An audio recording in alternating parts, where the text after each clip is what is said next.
So do we have a reporter online?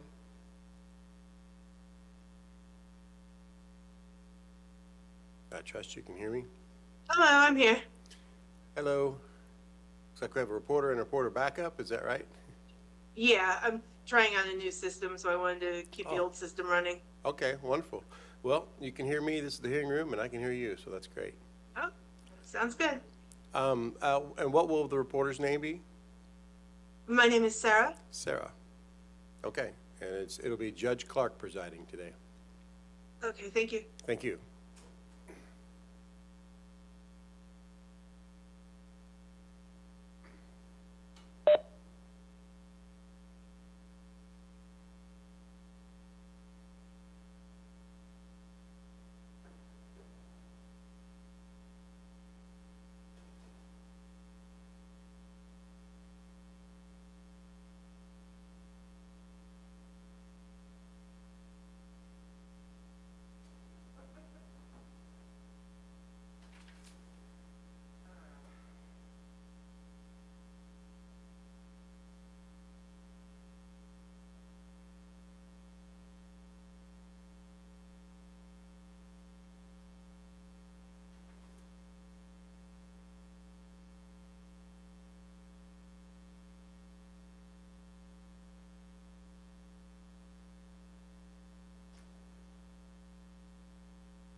Check.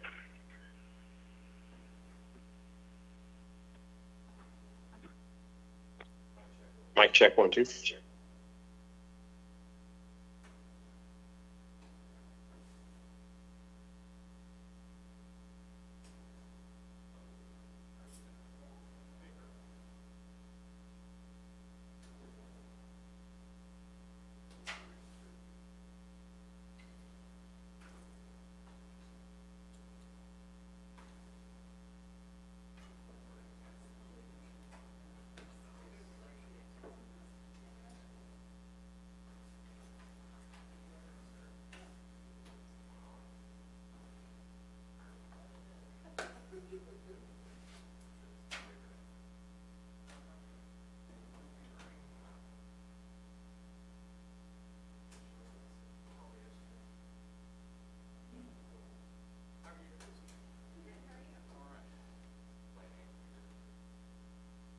Do you have one of these? A PowerPoint? Oh.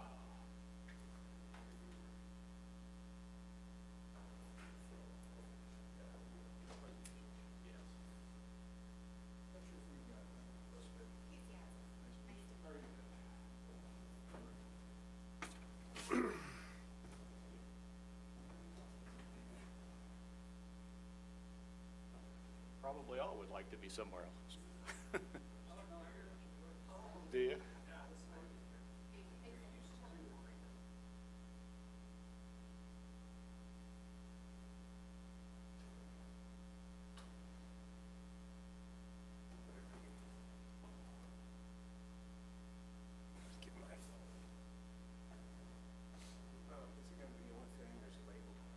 I think it's the only thing on.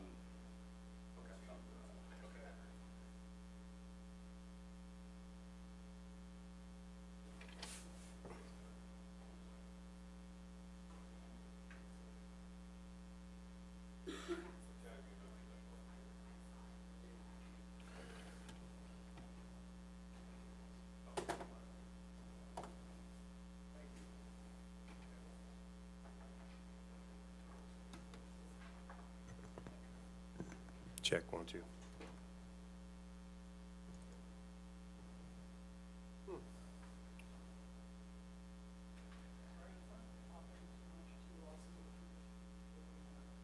Sure. Sure.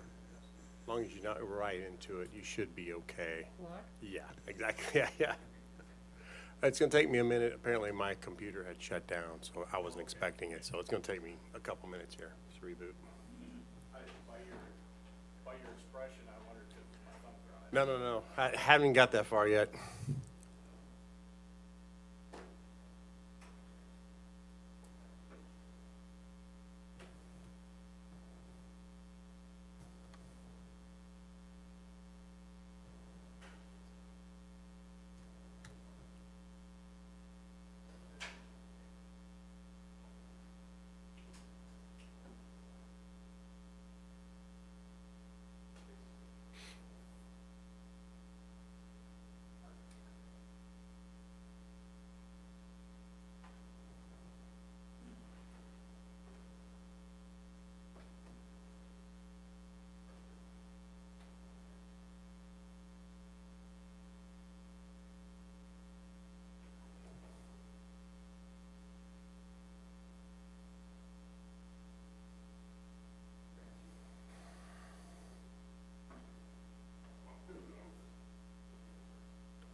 Sure you've, had a few things going on.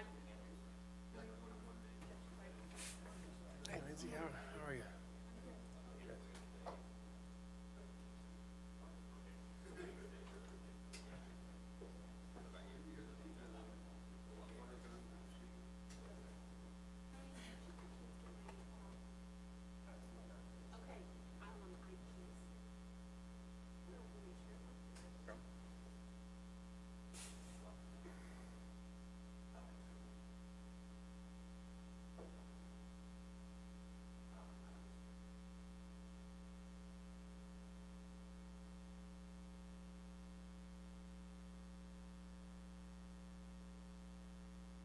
Okay, I got it. Okay, great.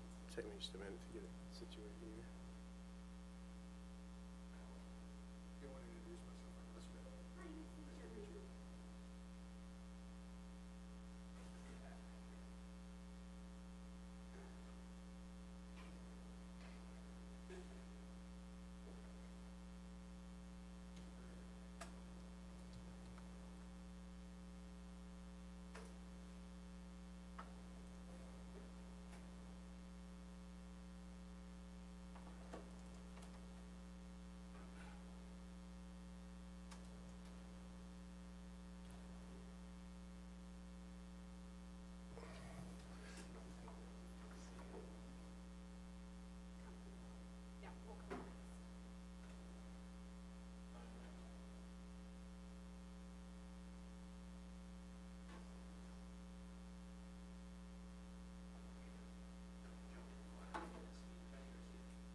Good morning, Judge.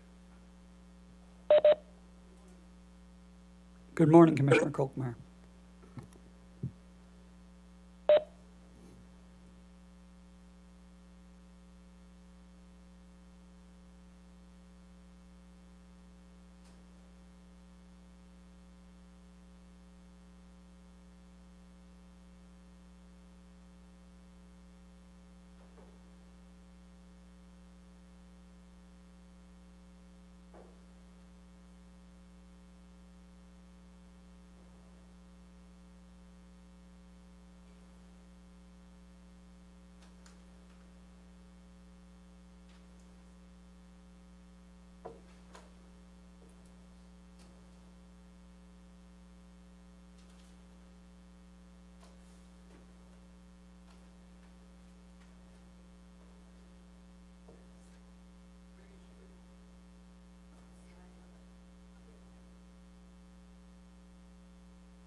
Okay, Brian.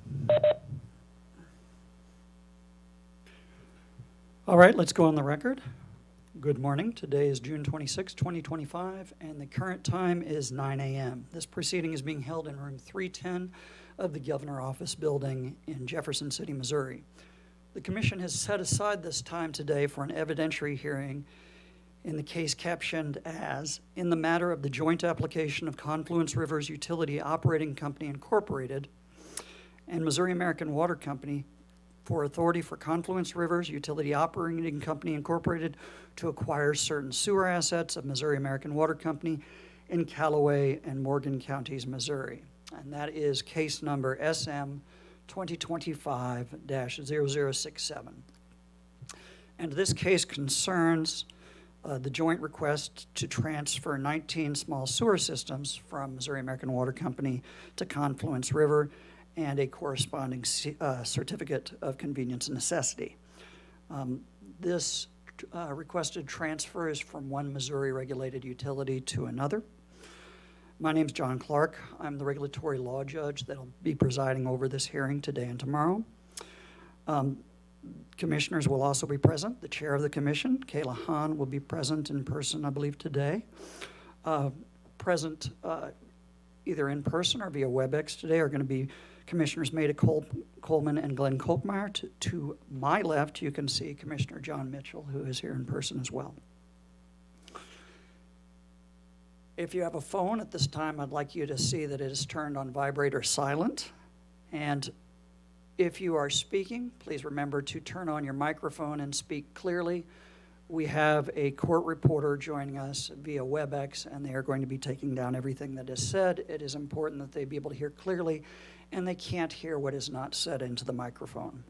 At this time, I'm going to ask counsel for the parties to enter their appearance for the record, starting with Missouri American Water Company. Yes, Judge, this is Dean Cooper from the law firm of Bryden Swearingen in England, PC. The address is in the file. I'm appearing both on behalf of Missouri American Water Company and Confluence Rivers Utility Operating Company, Inc. today. Also appearing for Missouri American Water Company is Timothy Luft, Senior Director and Corporate Counsel for Missouri American. His address is also in the file. And appearing on behalf of Confluence Rivers is L. Russell Mitten, General Counsel. Okay, I believe that covers both utilities. Is there anybody else who's counsel for either utility that I need to address? On behalf of the staff of the commission.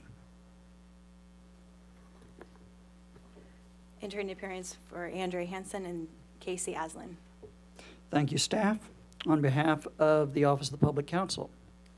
Good morning, Lindsay Van Gerpen on behalf of the Office of the Public Counsel, and our address is also in the record. Thank you. Thank you, Public Counsel. Preliminary matters. Are there any pending motions or preliminary matters that I need to address at this time? Judge Clark, SCO does have one preliminary matter. We had consulted with each of the other parties, and we are going to change the order of our witnesses.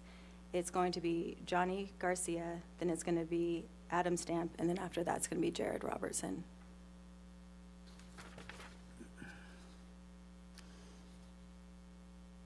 So Garcia first, then Stamp, then Robertson. That's correct. And it's my understanding that we have to take, there are two witnesses that we have to take today on the 26th, and one of those is Mr. Stamp and the other is Mr. Silas. Has that changed? That has not changed, Your Honor. All right, That thank has you. not changed. Are there any other preliminary matters or pending motions? I hear and see none. Now, I do know that there's some confidential information, at least some confidential numbers in this case. I may not recognize those right off if they come up. I'm going to rely largely on the parties to let me know if there is confidential information that would require me to go in camera. If I see something that I have a question about, I will ask and certainly go in camera if we need to do so. Although in looking at it, we may be able to address a lot of these without actually going into the numbers.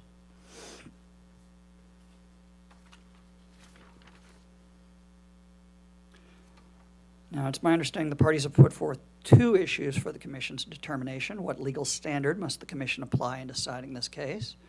And I'm a little confused about how that's not answered within the second issue, and hopefully the parties can explain that to me. Would the sale of the subject Missouri American Water Company wastewater systems to Confluence Rivers Utility Operating Company be detrimental to the public interest is the second issue.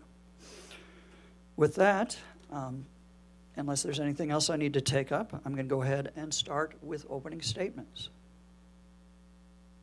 And opening statement first from, and are you doing this as a combined Missouri American Confluence opening statement, or are we going to have two separate opening statements here? No, we will keep it to one, Your Honor. Yeah, it'll be one statement that covers both the applicants. And I hadn't planned on doing any sort of mini openings for each issue. I thought one just to cover both of them. And I'll note for the record that the chair of the commission, Kayla Hahn, has joined us. And Mr. Cooper, you may start whenever you're ready.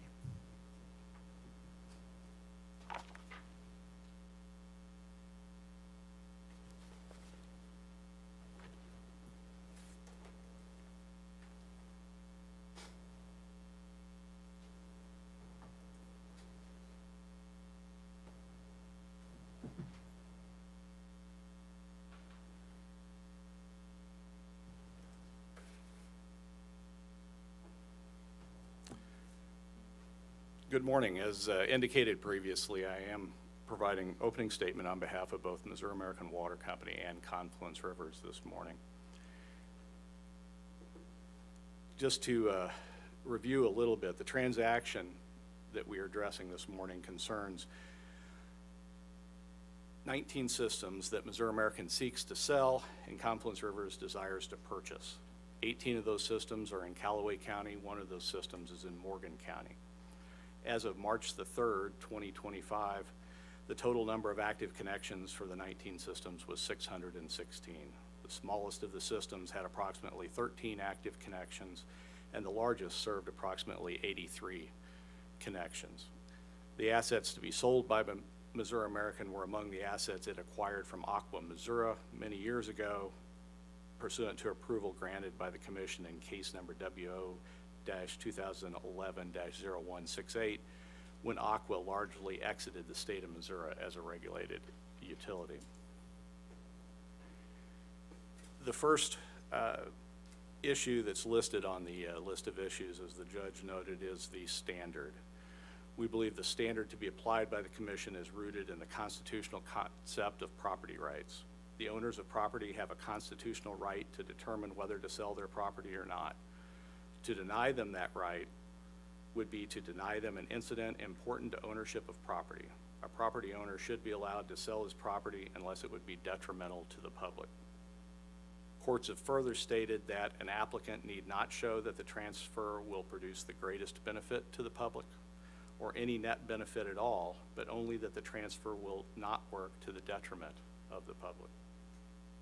However, if the commission does identify a detriment, it is viewed its task to call for a netting of detriments and benefits. The commission has applied this no detriment standard in which all of the benefits and detriments in evidence are considered.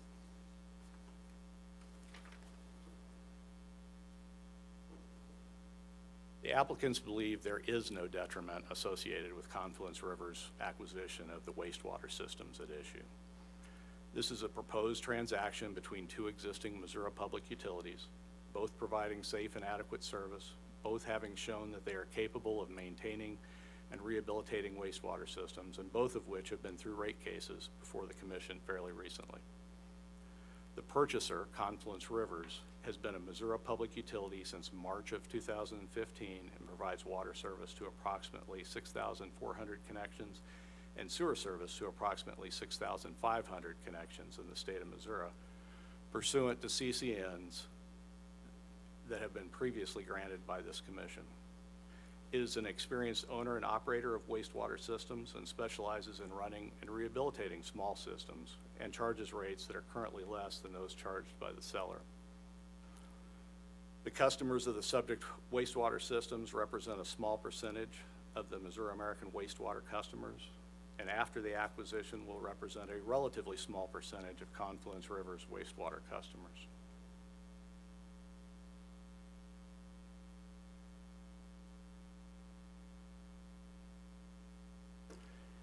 The Office of the Public Counsel lists in its testimony and in its statement of position 5 alleged detriments associated with this application.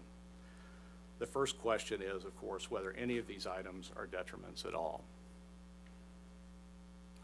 The first listed by the OPC is that the customers of the 19 systems will go from receiving service from the largest publicly traded investor-owned water utility in the United States and in Missouri to receiving service from a much smaller entity. Although ownership of the system would indeed transfer from the largest publicly traded investor-owned water utility, there's nothing detrimental in that fact as it applies to this transaction. As stated before, Confluence Rivers is an established Missouri public utility, is an experienced owner and operator of wastewater systems in the state, specializes in running and rehabilitating small systems, and has demonstrated its ability to competently provide high-quality wastewater service to its current customers. Moreover, while Confluence River's parent, CSWR, is smaller than American Water Works Company, it is still a significant entity. Over its decade-long existence, CSWR has grown to become one of the largest investor-owned water and wastewater utilities in the United States. It currently has more than 100 full-time employees, which includes a full-time employee who is responsible for the oversight and performance of Confluence River's water and wastewater operations within the state of Missouri. That in-house workforce is supplemented by skilled and experienced third-party operators who provide customer service and operations and maintenance services for CSWR and its utility affiliates. CSWR, through its utility affiliates, is operating water and/or wastewater systems in 11 states currently. The affiliate group currently owns and operates more than 940 water and wastewater plants. On a daily basis, CSWR subsidiaries treat about 36.5 million gallons of wastewater from almost 100,000 wastewater connections. So although CSWR and Confluence Rivers aren't the largest water and wastewater utility in the United States, there can be no doubt that the proposed purchaser of the 19 systems at issue in this case is a substantial utility that is both qualified and able to provide safe and reliable service to the customers of these systems. The second alleged detriment is that customers of these 19 systems will likely be subject to higher rates.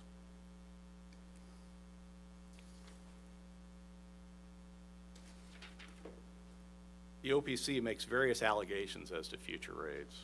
A comparison of future rates for either Missouri American or Confluence Rivers is difficult, if not impossible, as the future values of elements critical to the calculation of the future revenue requirements of both Confluence Rivers and MAWC, such as operating costs, capital structure, and return on equity, are both unknown and unknowable at the present time. Additionally, timing of investments, timing of rate cases, use of the Missouri Water and Sewer Infrastructure Act, or WSIRA, possible implementation of a future test year, and most importantly, the Commission's ultimate decisions in the future will have a significant impact, which further complicates the ability to even guess what either company's rates will be. However, we can compare the current MAWC rates being paid by the customers of these systems with those being paid today by Confluence River's wastewater customers, all of which contain impacts of past investments, operating costs, and rates of return utilized by the Commission in setting rates for the applicants. This comparison shows no significant difference in rates between the companies. MAWC's base rate for these customers at the time the application was filed, was $65.36. And these customers were actually paying $68.56 monthly by the time direct testimony was filed, when WSIRA was considered. As of May 28th, 2025, Missouri American's base rate is $74.11, which resulted from the Commission's case WR-2024-0320. Confluence River's current District 1 rate is $60.21, and its District 2 rate is $70.83, an average of $65.52. As of closing, Confluence Rivers proposes to charge the customers of the subject systems the MAWC base rate that was in place when the application was filed. That's the $65.36. This rate would represent a decrease from the rate currently charged these customers and would not change for some time, as Confluence Rivers currently has no rate case on file, and new rates would likely not become effect until 11 months from its next general rate case filing. Thus, we believe any allegation of detriment alleged as to rates that may be authorized by the Commission in the future is not supported by the best evidence available, the current Commission-approved rates of Missouri American and Confluence Rivers. The third alleged detriment is that MAWC's remaining customers will continue to pay costs as if the systems were still in operation.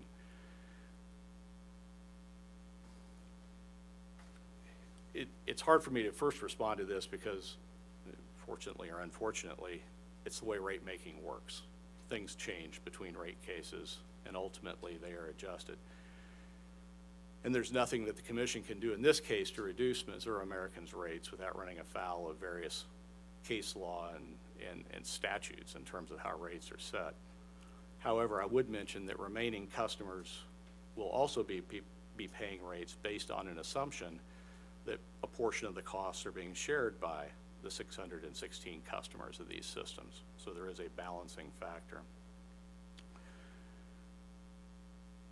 But again, going back to the original point, many items upon which Missouri American's base rates are founded will, or either have or will change going forward. This fundamental aspect of rate making should not be seen as a detriment associated with a specific sale of properties, especially where the customers involved represent only 616 customers among Missouri American's over 500,000 water and sewer connections in the state. Further, it bears noting that in its last general rate case, Missouri American proposed an adjustment for the sale of these systems as a part of its future test year proposal, and then subsequently as a part of its proposed isolated adjustments. No party supported that isolated adjustment, so we are here as a result of the circumstances as they have played out.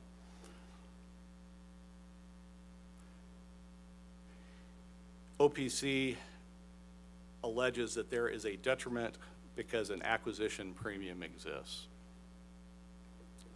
The possible existence of an acquisition of premium or adjustment of some sort, which is merely a difference between the purchase price and net original cost at the time of closing, in some amount is not a detriment unto itself. I say in some amount because we won't really know what that amount is until closing, as the purchase price remains static while the net original costs will continue to change until closing because of the increase in depreciation reserve, additional investment being made, or both. Confluence River's original intent was to keep the purchase price close to net original cost. As is stated in the testimony of Mr. Silas, Confluence Rivers agrees with staff that it expects an updated rate base level will be established when Confluence Rivers files its next rate case that includes these systems. Further, Confluence agrees that staff takes the position that rates should be based upon the remaining net book value of the original cost of the utility plant at the time it was placed in service, without regard to any acquisition adjustment above or below the original cost. Consistent with those understandings, if an acquisition premium exists at closing, Confluence Rivers does not expect to recover that premium in rates. The fifth alleged detriment is that 18 of the 19 wastewater systems are closer to existing Missouri American systems than Confluence systems. First, I would note that there is a difference between wastewater systems and water systems, and employees of one are not necessarily capable and qualified to deal with the other type of system. And Mr. Kadike can address that. But as pointed out in Mr. Silas's testimony, Confluence Rivers is no stranger to owning and operating systems that are spread out. Since it commenced operations, Confluence Rivers and its pre-merger affiliates have acquired systems in geographically dispersed locations across Missouri and successfully provided safe and adequate service to those systems. Schedule AJS-2 to the surrebuttal testimony of Mr. Silas shows the geographic dispersion of the counties where Confluence Rivers acquired water and wastewater systems between February of 2015 and September of 2020. The initial years of the company's operations. If the company believed Confluence Rivers could provide service to systems in these dispersed locations, and the company believes that it has, the commission should have no fear that a much more experienced and operationally mature company can successfully assimilate the systems under consideration in this case.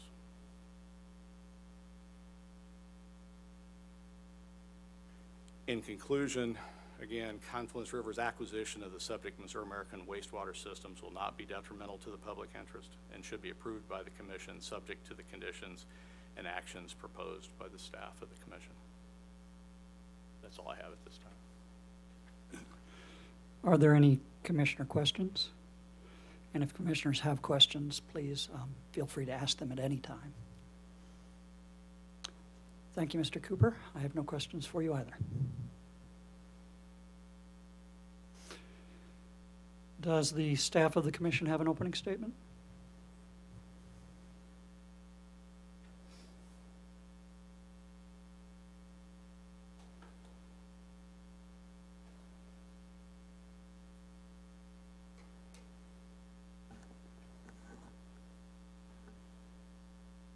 Good morning, and may it please the commission. My name is Andrea Hansen, and I am here representing commission staff. Our collective overarching purpose in these next 2 days is to determine whether Missouri American Water Company can sell 19 wastewater systems to Confluence Rivers Utility Operating Company.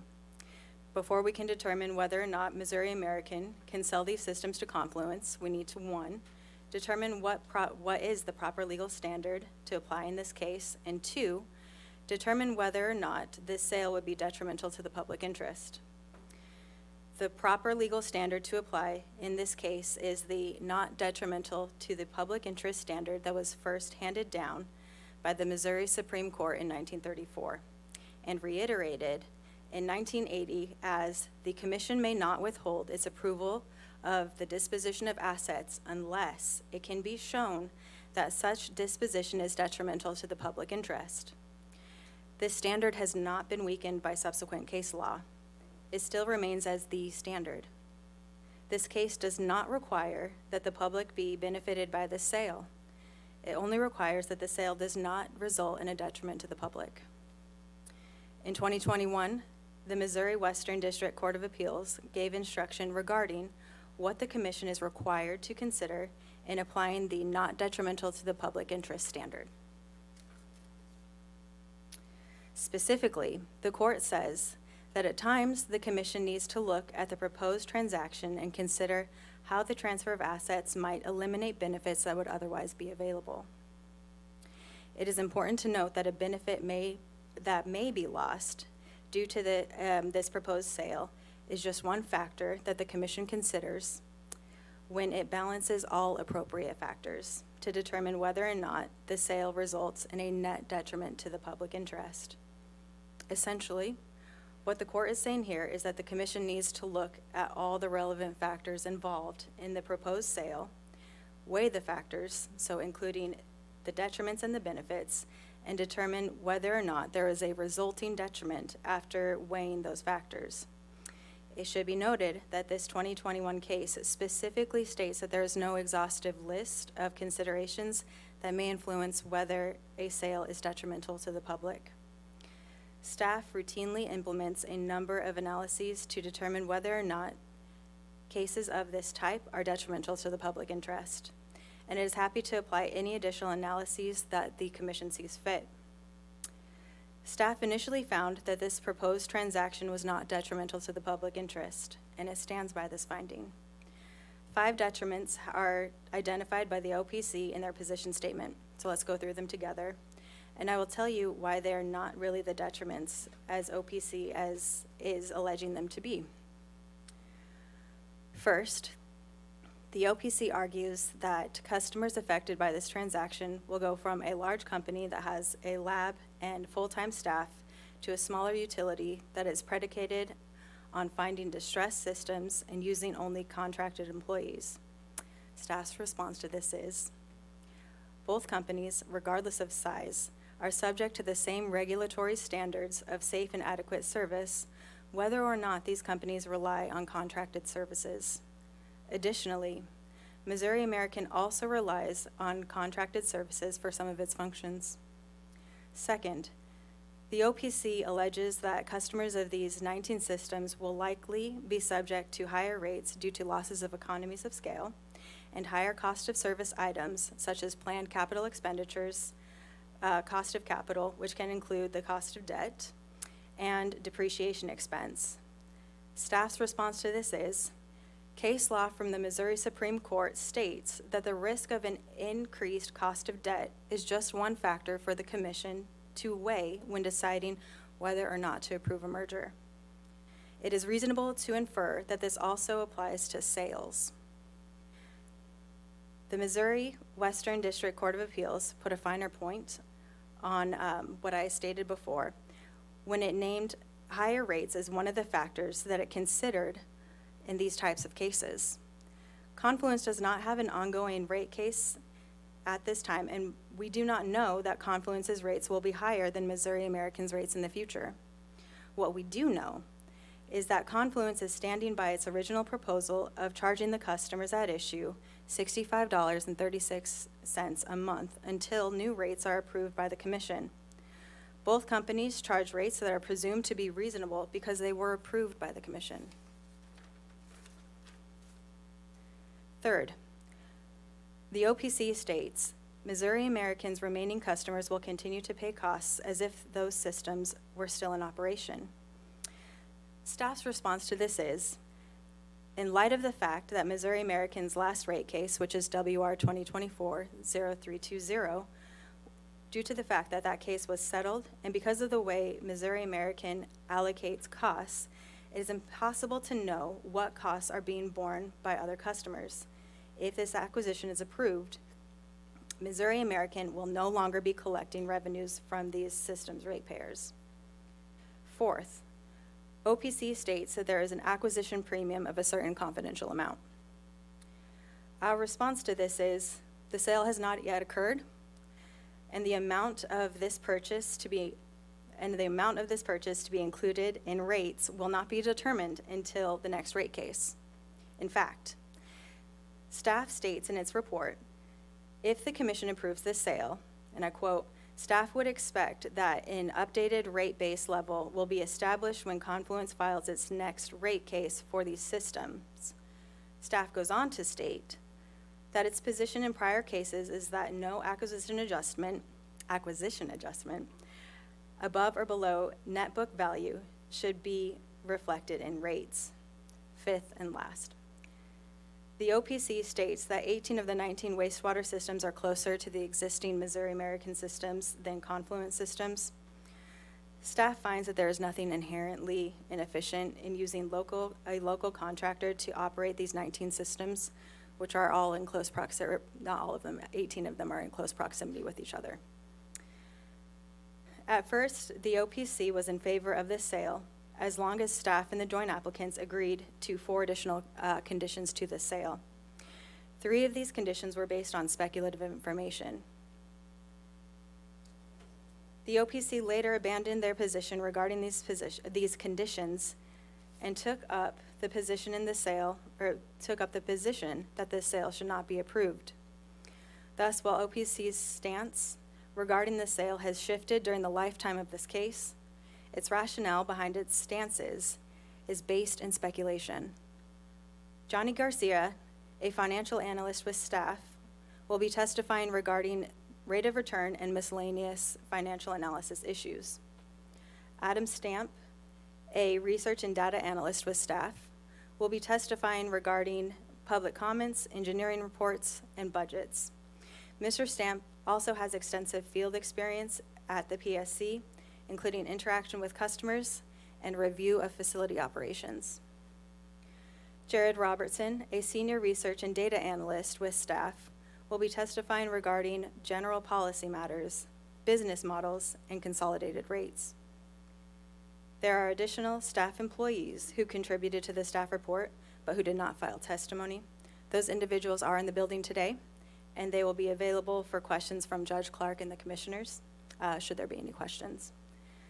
So in conclusion, staff's position is that after considering all the relevant factors, Confluence River's acquisition of the 19 Missouri American systems is not detrimental to the public interest and should be approved by the commission.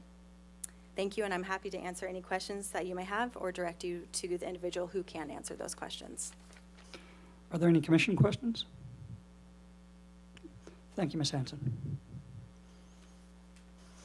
Any opening on behalf of the Office of the Public Counsel? Yes, Your Honor.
Good morning, and may it please the Commission. My name is Lindsay Van Gerpen, and I'm here this morning on behalf of the OPC.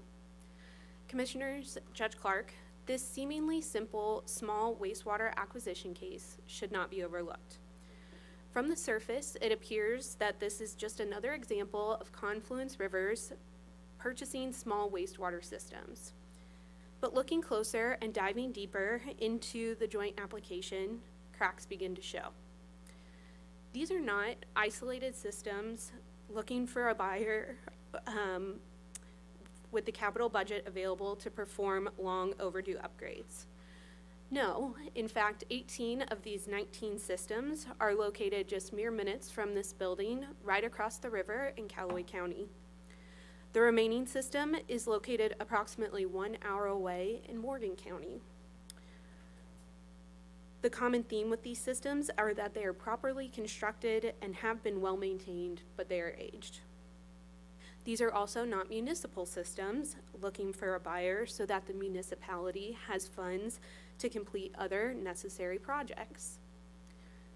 This is also not a situation where a utility is looking to stop providing wastewater service.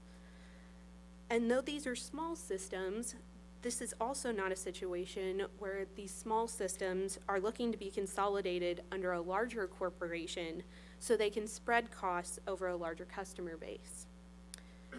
Rather, this case is nearly the exact opposite of many of those situations. This case is unique in that the owner of these 19 small systems is none other than Missouri American Water. As this commission is well aware, Missouri American is a large, sophisticated corporate entity and is the largest provider of wastewater service in the state of Missouri. There's simply no better wastewater utility in the state for taking advantage of economies of scale. As well, this commission is aware from Missouri American's recent rate case, it has the funds and expertise necessary to operate these small systems. It also admits that it's actively collaborating with the Missouri Department of Natural Resources to take corrective action for the few systems that do have compliance issues. Missouri American also intends to retain ownership of its other small wastewater systems, including those in the close areas surrounding these systems. In fact, as a result of Missouri American's recent rate case, the commission recently approved rates that were calculated assuming Missouri American's continued ownership of these systems. So if this case is different from the wastewater acquisition cases that typically come before this commission, how should the commission begin to analyze it? Now, given the unique circumstances of this case, where both the buyer and the seller are regulated utilities, the commission's standards, the Tartan criteria, and the technical, managerial, and financial, or TMF criteria, fail to provide little, really, if any, guidance in this case. Rather, they essentially end in a tie because both Confluence and Missouri American can serve these systems. So we have to dig a little deeper. We have to really think about all aspects of the service that customers would receive under both Confluence's and Missouri American's ownership, and then we have to compare the two. So no party to this case disputes that the commission must approve this transfer unless it is detrimental to the public interest. That's the key here. Will the customers of these systems suffer a detriment with regard to their quality of service or the justness and reasonableness of their rates if the commission approves this transaction? The standard requires the commission to balance all of the benefits and detriments of the sale to determine whether a net detriment exists. It's the applicants, or in this case, the joint applicants, burden to show that this transaction is not detrimental to the public interest. What does this look like, though? To make this legal standard easy, I'd like for you all to imagine the scales of justice. On one side, there are detriments, and on the other side, benefits. If the scales are balanced, the commission must approve the scale. If no net detriment exists, the commission cannot stand in the way of an owner selling its property, and the transaction is simply a matter of managerial discretion. But the inquiry doesn't stop there. If the scales show that the detriments of the transaction outweigh the benefits, the commission must reject the proposed sale. In this case, the OPC sees the scales weighed down by detriments. I'd like for you all to turn to the handout that was handed out before I began my presentation, and it's also here on the screen. And this is how the OPC sees the scales in this case, significantly weighed down by detriments. These detriments relate both to quality of service issues and the likely future rates that customers would pay if Confluence becomes the customer service provider. On the other hand, the only clear benefit for customers of these systems is that they would see a rate decrease for their wastewater service. Though this $8.75 per month rate reduction would be a welcome benefit for customers, it's likely only temporary, as Confluence plans to file a rate case in the third or fourth quarter of this year. This temporary benefit fails to outweigh the heavy detriments identified by the OPC. So at a high level, what are these detriments? Some are straightforward. For instance, Missouri American has access to American Water's laboratory, which it has described as one of the premier water laboratories in the country. Confluence, on the other hand, has provided nothing to show that it has access to a similar laboratory. Similarly, Missouri American is the largest provider of wastewater service in the state of Missouri. In fact, Confluence's wastewater customer base is approximately 75% smaller than Missouri American's. A smaller customer base means less people to share in the cost to provide service, which generally means higher costs for each individual customer. This is especially concerning in this case, given Confluence's traditional focus on acquiring small, distressed systems in need of large capital infusions. So here, not only will there be fewer customers to share in the costs, there will also likely be higher capital costs themselves relative to the size of the utility. These higher costs often equate to higher rates for customers. Another straightforward detriment, the acquisition premium that staff identified in this case. Though the Commission need not decide in this case whether Confluence will recover that cost from its customers, it must consider whether it is reasonable and factor it into its cost analysis when deciding whether a net detriment exists.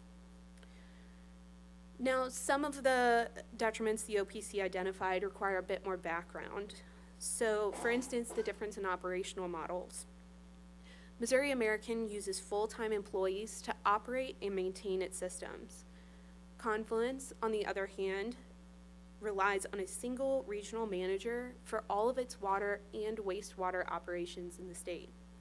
It then retains independent contractors to perform many of the operation and maintenance tasks for its systems. The full-time Missouri American employees who operate and maintain these specific systems are dedicated professionals who have a diverse knowledge of Missouri American systems. As Missouri American recognized, this allows for efficient decision-making that considers historical changes to the systems and future planning efforts to improve the systems. Similarly, their connection to Missouri American allows them access to the entire knowledge base of American Water, and that's not true of an independent contractor. These full-time employees are also stationed out of Missouri American Service Center, located here in Jefferson City, which is a short drive to these systems. Confluence, on the other hand, employs only a single company individual to oversee the operations of the entire company in the state, both water and wastewater operations. Then, rather than receiving attention from dedicated company employees, systems are operated and maintained by independent contractors who are not directly controlled by the company. Though both operational models provide, in many instances, safe and adequate service for customers, when compared side by side, clearly service from dedicated employees who have access to a broad knowledge base and who maintain a service address close to these systems is far superior. Another detriment is the higher cost of service inputs. So these higher cost of service inputs, without reductions in other areas, will lead to higher future rates for customers. These higher cost of service inputs relate to things like traditionally higher rates of return and traditionally higher capital spend. Though the OPC attempted to identify offsets to these higher cost of service inputs, it became clear throughout the discovery process that neither Missouri American nor Confluence had conducted an analysis to identify these savings. In fact, Confluence itself has assumed a rate higher than that currently charged by Missouri American in completing its feasibility study for this case. So though customers may experience savings in the initial months following the transaction, these higher cost of service inputs mean they will likely pay more over time under Confluence's ownership. Again, because Confluence intends to file a rate case before the end of this year, if the Commission authorizes this transaction, customers will know the effect of this acquisition on their rates within the next about 18 months. So thinking back to the scales that I introduced earlier and looking at these factors assuming Missouri American's ownership, the scales look like this, with weighed down on the benefit side of the scale. However, assuming Confluence's ownership, the scales tilt significantly in the other direction on the detriment side of the scale, offset only with a benefit of temporarily lower rates. So now, Commission, before I leave you this morning, I want to make clear that the OPC is not here to say that Confluence will provide inadequate service to these systems. But as this Commission is also well aware, based on its past experience, it cannot be disputed that Confluence differs from Missouri American in important and significant ways. Just as Missouri American and Confluence are unique, so is this case. In fact, this case will likely set a precedent for the future of water and wastewater acquisitions in Missouri. The Commission must ensure that it is not setting a precedent that allows regulated utilities to trade systems and corresponding acquisition premiums back and forth with little Commission oversight. So in this unique circumstance, where both the buyer and seller are utilities regulated by this Commission and will likely provide customers with safe and adequate wastewater service, the Commission has to dig deeper and look beyond the traditional standards. When the question is whether customers will experience a net detriment as a result of the transaction, the Commission must look at all aspects of the customer service under both Missouri American's and Confluence's ownership. In doing so, it becomes clear that in this case, customers will experience detriments as a result of this transaction. Though any of these detriments is likely enough to deny the relief requested in the joint application, clearly it's their collective weight of them that significantly outweigh the benefit customers will receive. Missouri American and Confluence have failed in their burden to show that the transaction will not result in a net detriment to customers. For these reasons, the OPC is asking this Commission to deny the relief requested in the joint application. The practical outcome of this is simply that customers will continue to receive service from Missouri American. Now, Commissioners, Judge Clark, I encourage you to ask our witnesses questions. We have Mr. David Murray and Dr. Jeff Mark with us here today. Mr. Murray has opined on the cost of service issues, while Dr. Mark has opined on the quality of service issues. I'm also happy to answer any questions that you may have. I believe the chair of the commission has a question for you and possibly for Mr. Cooper on behalf of the utilities. Thank you, Ms. Van Gerpen. In your opening, one of your slides on the proposed transaction, you mentioned that the 19 systems have been properly maintained, better aged. Can you tell me of the 19 systems, how many of the systems are at the end of their useful life? Without consulting the staff recommendation, I wouldn't be able to tell you off the top of my head, but that phrasing is from the staff recommendation. That is how they characterize the systems overall. Okay, so I may need to ask a staff witness. Okay. Thank you. And then I do have 2 questions for Mr. Cooper as well. Mr. Cooper, when does CSWR plan to file their next rate case? Consistent with what Ms. Van Gerpen said, the company has said that it has targeted the 3rd and 4th quarters of this year for the filing of a rate case. You know, per usual, for all companies, it's easy to say that, but it's harder to nail down a particular time period, and some circumstances change. So. Understood. And if this transaction were approved, what would be taken into account in the next rate case? Just the system acquisition cost and not any acquisition premium as agreed to by the companies? Or help me better understand. So, yes, as I was saying in my opening statement, Confluence Rivers, it would be a question for Confluence Rivers. Confluence Rivers does not expect to receive recovery of any acquisition premium that may ultimately result. As I mentioned also, we won't really know the amount of that until the closing, although staff has made an estimate based upon information as of a particular point in time. Okay. And then one other question on lab services. I know CSWR has several systems. They do access lab services. How does that occur? Well, I don't know, is the short answer to that. Mr. Silas may know, if you would like to direct that to him. Thank you. Sorry, one more for Mr. Van Gerpen. In CSWR's last rate case, one of the contested issues was contracted employees versus in-house employees. And I recall the commission ordered a study to determine which model would be more efficient. Do you have access to that study? Has it been completed?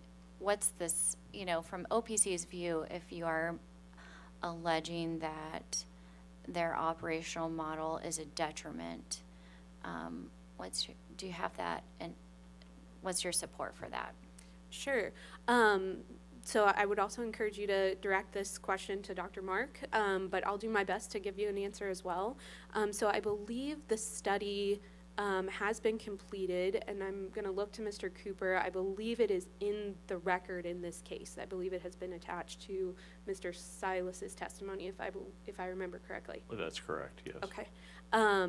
But OPC's issue here is less about the efficiency of the contractor model for Confluence in particular, and more about our allegation of detriment is that when we look at the two companies side by side, who would customers rather have serve them? Would we rather have full-time employees who are controlled by the company, who have access to this broad knowledge base, or would customers be better served by independent contractors? And so in this particular case, the issue is less about the efficiency of that particular model for Confluence and more focused on comparing Missouri American to Confluence, if that makes sense. I may be doing a poor job of explaining that. Thank you. You're welcome. And again, Chair Hahn, I just want to reiterate to ask that same question to Dr. Mark. Thank you. Thank you. Are there any other commission questions? I've got just one. And this may be more for Mr. Cooper, and I just want to make sure that Sorry, sir, I don't think your microphone is on. Sorry. I just want to make sure I clearly understand the company's position regarding the acquisition premium. When this comes through in the next rate case, this will be seen at book value without regard to an acquisition premium. Is that correct? That is Confluence River's expectation, yes. Okay. Thank you. Ms. Van Gerpen, at one point you had said that the commission needs to look past the tartan factors, but you also said that both utilities could provide service. Just kind of as an overview of clarification for me, the tartan factors are not the dispute that OPC has with staff and the utilities. Is that correct? That's correct. So is staff, or I'm sorry, is public counsel of the opinion that most of, if not all of those, are already satisfied? We don't dispute that Confluence could provide service to these systems. Confluence is regulated by this commission, and we don't dispute that they could provide service to these systems. This isn't a situation where we have a buyer who's unknown, who, may not have that same technical, managerial, financial capacity that regulated utilities do in this state.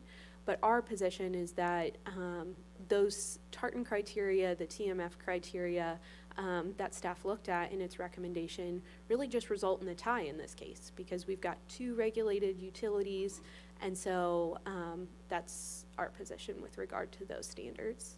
Okay, so OPC isn't challenging any of the Tartan factors. That's correct. So the only, assuming the standard, so the only issue that OPC is asking the commission to look at is whether there is a detriment to the public interest when the factors are all netted. Yes, just to put a bit finer point on it, we allege that there is a net detriment in this case. So we don't dispute that there is a benefit here, that customers would receive a decrease in their rates at least temporarily, if the commission were to approve this acquisition. But our position is that there is a net detriment, even assuming that benefit exists. Thank you.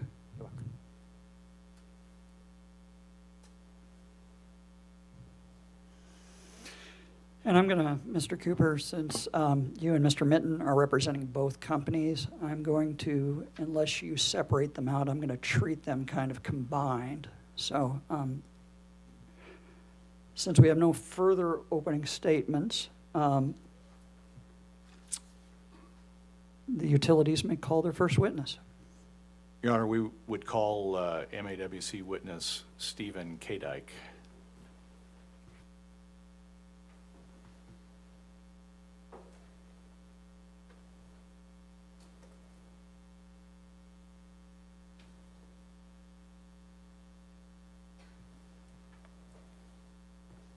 And Mr. Kadek, would you raise your right hand? Do you solemnly swear or affirm that the testimony you're about to give at this evidentiary hearing is the truth? Yes. Please be seated. Judge, before I proceed, you may have noticed on our exhibit list that we provided to you that we have an errata sheet associated with Mr. Kadike's direct testimony, and I'd like to hand that out at this time. Are there any objections? I don't see why there would be, but.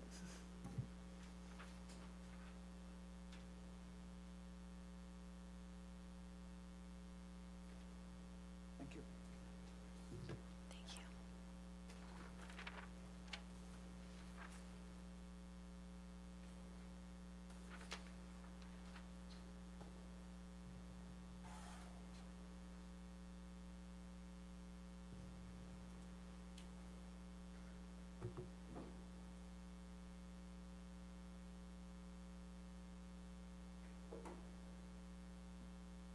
Would you please state your name? Stephen Kadike. And by whom are you employed, in what capacity? I am an engineering manager at Missouri American Water. Have you caused to be prepared for the purposes of this proceeding certain direct and surrebuttal testimony in question and answer form? Yes, I have. And is it your understanding that that testimony has been marked as exhibits 100 for the direct testimony and 101P and 101C for your surrebuttal testimony, public and confidential? That is correct. Do you have any changes that you would like to make to that testimony at this time? Only the submitted exhibit 102. So you're referring to what has been marked as exhibit 102 that was handed out a few minutes ago? Correct. And would you identify for us or tell us what that first change is that's listed on your errata sheet? Yes. So the first change is the table of customer counts that has been between the submittal of the application and now. There is normal changes in customer counts, and there was also a change identified by OPC that we agreed with, and we switched the customer counts for Golden Ponds and Hunter's Creek. There was some misallocation of parcel data in our database, and that was corrected, and it's shown onto the March 3rd, 2025 numbers. So the new customer count should be labeled as 616 versus 606. And then there's a second item listed on your errata sheet as well. What is that? That is the total customer count between the application and March 3rd. And it's now 616. And then the third item on that sheet? The minimum and maximum customer counts on the 19 systems was listed from 11 to 83, and now it's from 13 to 83. If I were to ask you the questions that are contained in Exhibits 100 and 101 today as now amended, would your answers be the same? Yes, they would. Are those answers true and correct to the best of your information, knowledge, and belief? They are. Your Honor, I would offer Exhibits 100, 101, and 102 into evidence and tender the witness for cross-examination. Are there any objections to admitting company or MAWC Exhibits 100, 101, both public and confidential, and 102 onto the hearing record? I hear no objections, and those are admitted. Thank you, Your Honor.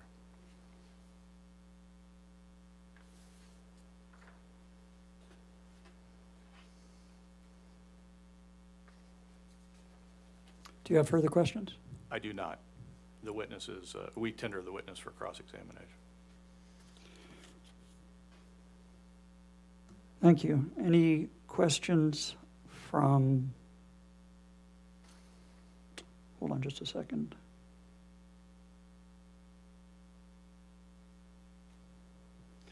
I believe staff gets first cross-examination. Yes, but we have no questions, thank you. Any cross-examination from public counsel? No questions, Your Honor. Thank you. Mr. Kadick, you may be excused. Oh, I'm sorry. Are there any commission questions? I apologize. Go ahead, Commissioner Mitchell. Thank you. Do you know if any of the systems that are under consideration here have any compliance issues with the state?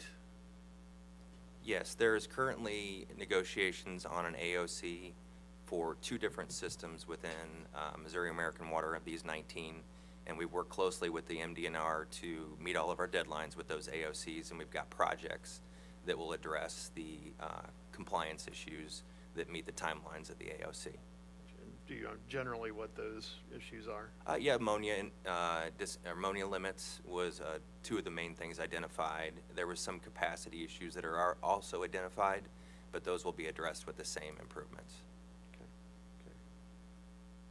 And one of the things that OPC brings up is that 18 of the 19 wastewater systems are in close proximity to other systems that Missouri American Water is operating now. Do you know, are those water systems or wastewater systems, are they a combination of both? So the main location that OPC is talking about is our water system, and we do have crossover employees that do both at those, but mainly the operational staff at that Jefferson City is water system operators. Okay, thank you. Yeah. Are there any further commission questions? I will ask, and also ask staff, but of the 19 systems, how many are at the end of their useful lives? Depending on how you define useful life, there are changes that happen within the regulatory environment that we don't know for sure as of now. If those changes came about, there could be closer to end of useful life for some of these systems, but the ones that we know are at the end of their useful life had been addressed by the MDNR and are under AOCs or have projects in place that they will be brought back into compliance. Thank you.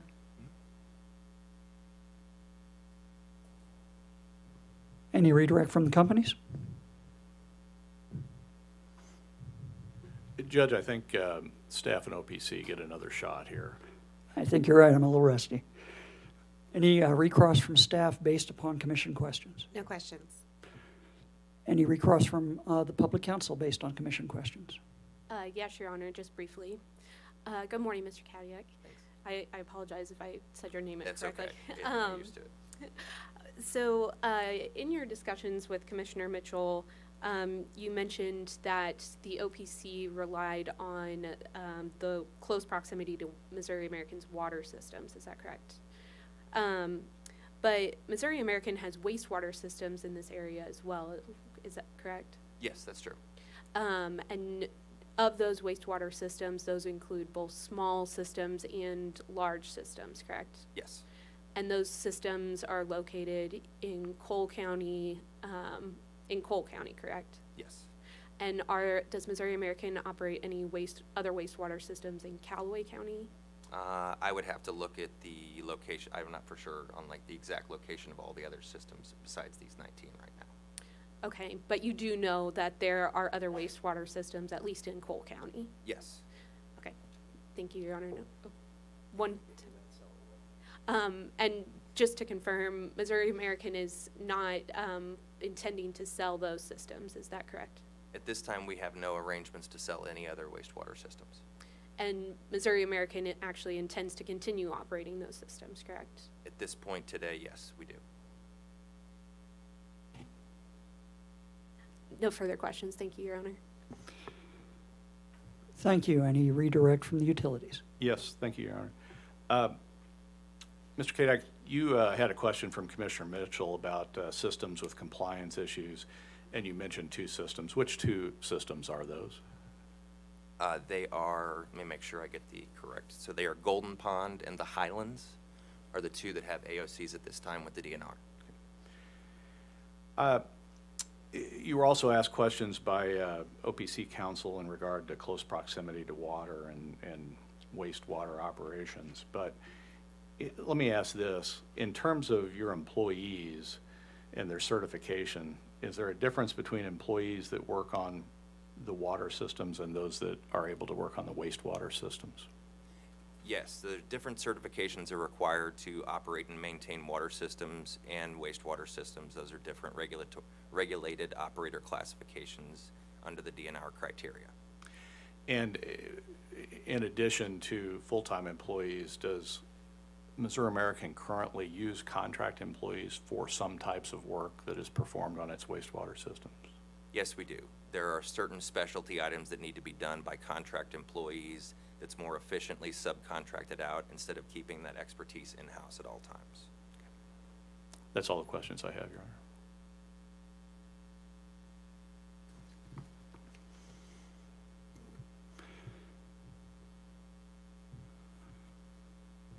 Okay, Mr. Kadak, I believe you're excused. Thank you.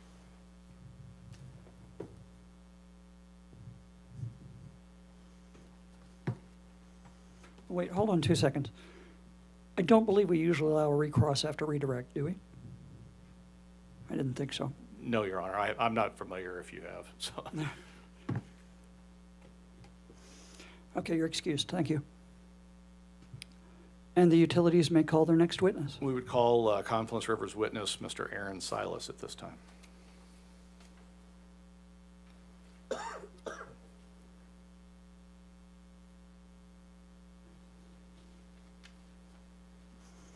Mr. Silas, would you raise your right hand to be sworn? Do you solemnly swear or affirm that the testimony you're about to give at this evidentiary hearing is the truth? I do. Please be seated.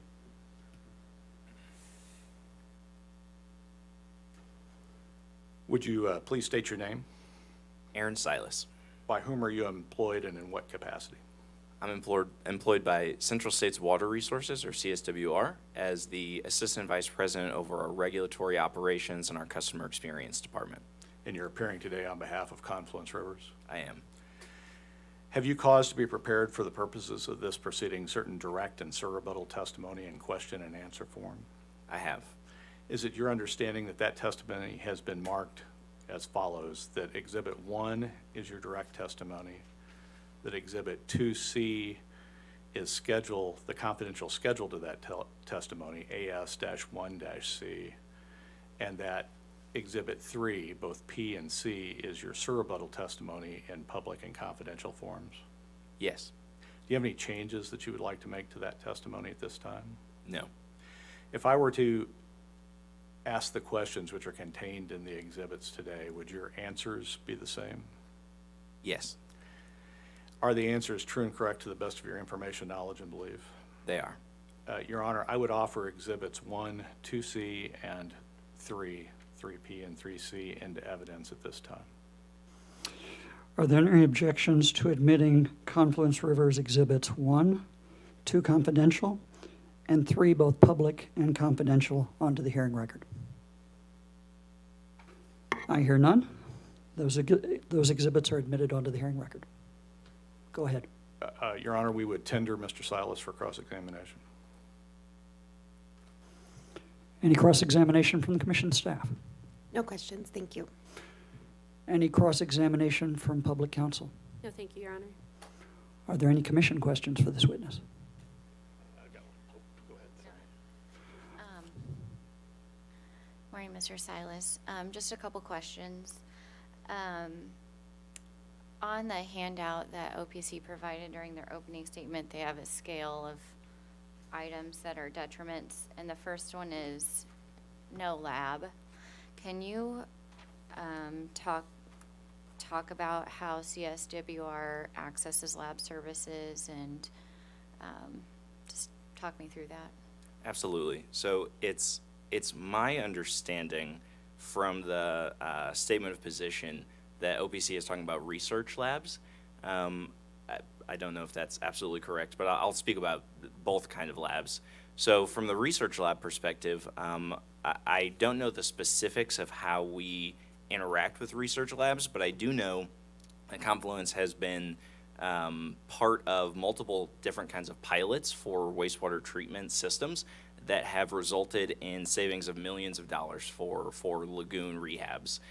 So the first being side stream MBBRs, and the second being we are currently kind of in the middle of a pilot of the first MABR in state history, which is a membrane aerated biofilm reactor, which helps to treat ammonia and total nitrogen. So in my role, I don't know the specifics of how all of that works, but I do know that we do participate in pilots and all the other kind of laboratory services that we utilize, I think are pretty standard.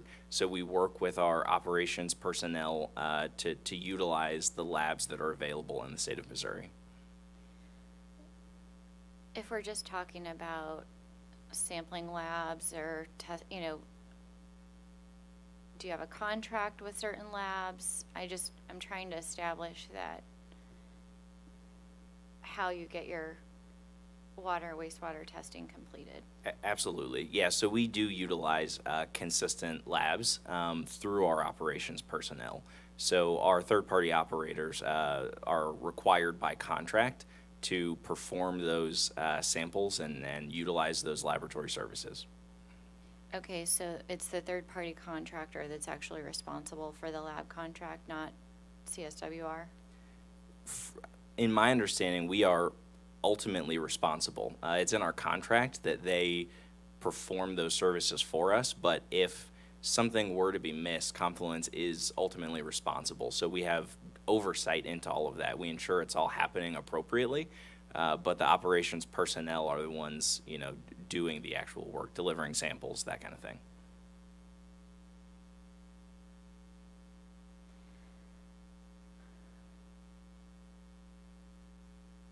Do you have an example of where an operator hasn't performed something that needed performed, and how did CSWR go about the lab work for that item? I don't have any example where that would have occurred. Okay. Also, I'd asked previously about the operational model.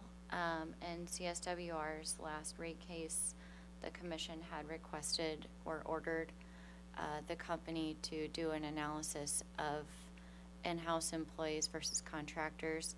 My understanding is that should have some confidential provisions, but would you be able to give public testimony of a summary of the outcome of that attachment?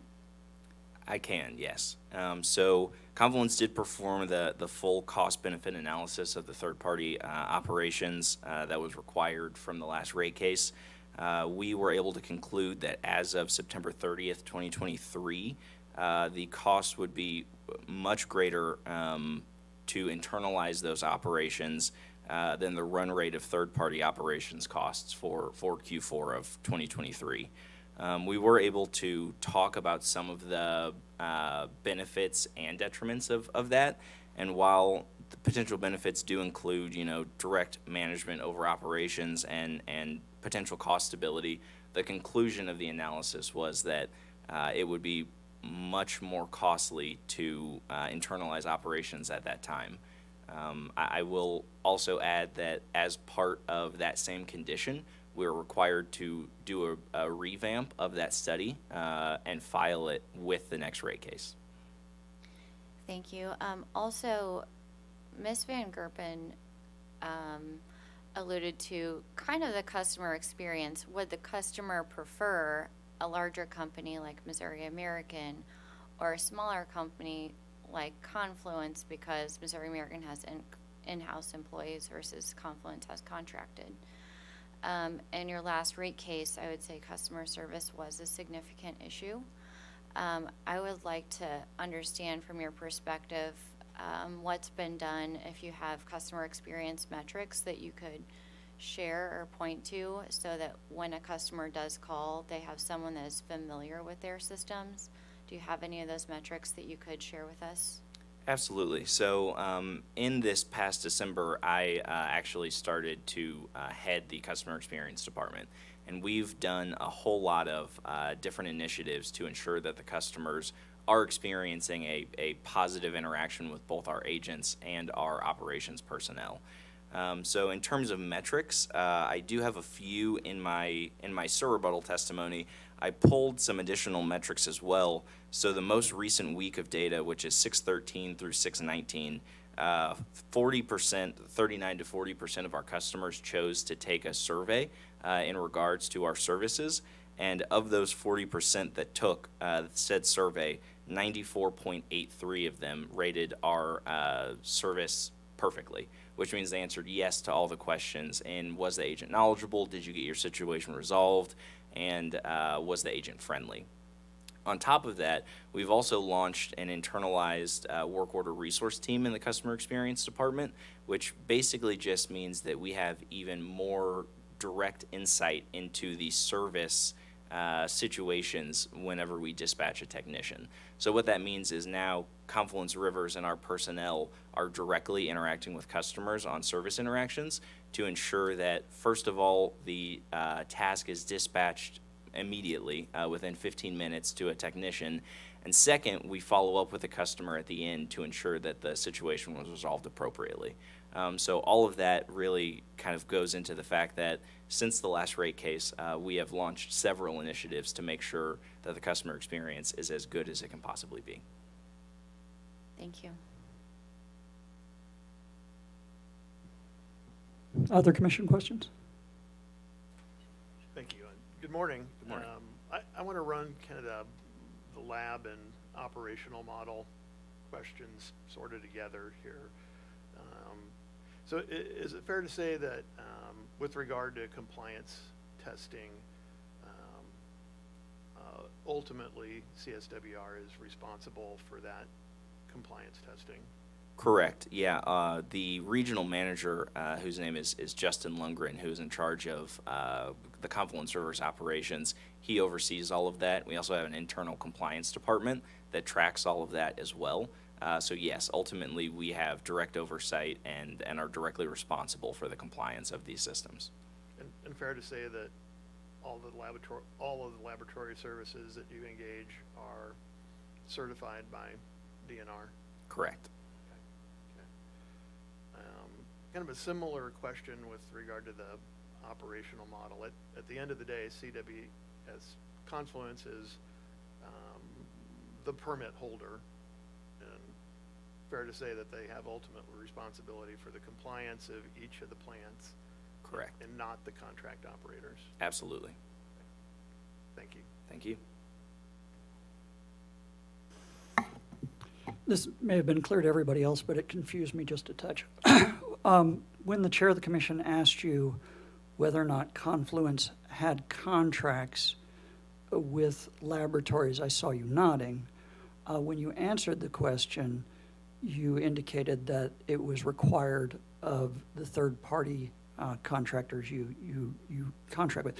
So does does Confluence have a contract with labs, or does Confluence's contract with third-party vendors require them to have a contract with labs, or does Confluence's contract with third-party vendors just require them to use Missouri labs or other labs?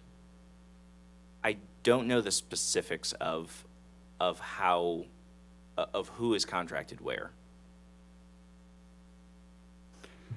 Okay. And without getting into the numbers in this case, because those numbers are confidential, is Confluence Rivers requesting that the commission approve an acquisition premium? No.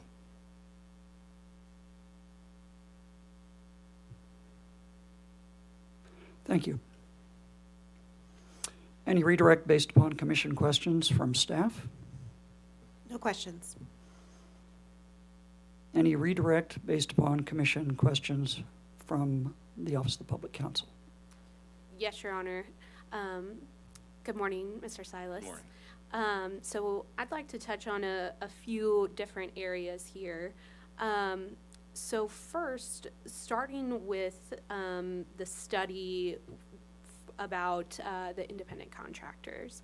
I believe you talked about that with Chair Hahn. Could you tell us who conducted that study? It was internal personnel.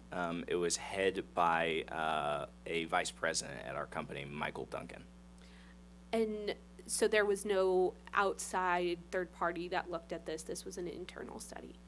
That we did have an outside third party look at it as well, Scott Madden. But ultimately, it's an internal personnel who produced that. Correct. Thank you. I believe in your discussions with the commission, you also talked about your regional manager, Justin, and I apologize, I have forgotten his last name. How big is his region? He oversees the operations personnel for the entire state of Missouri. And does he oversee operations in any other states? He does not. And now I'd like to turn to the acquisition premium. So have you reviewed staff's report and recommendation in this case? I have. And you would agree with me that staff calculated that an acquisition premium existed as of the time that they issued that report? Yes. And you would agree with me that we will not know any updated numbers until Confluence files its next rate case. Is that correct? Yes, yeah. The commission likely wouldn't know any updated numbers until the next rate case, correct. So at this time, the only numbers that are in the record for this case are those that exist in staff's report and recommendation. That is my understanding. Just a moment, Your Honor.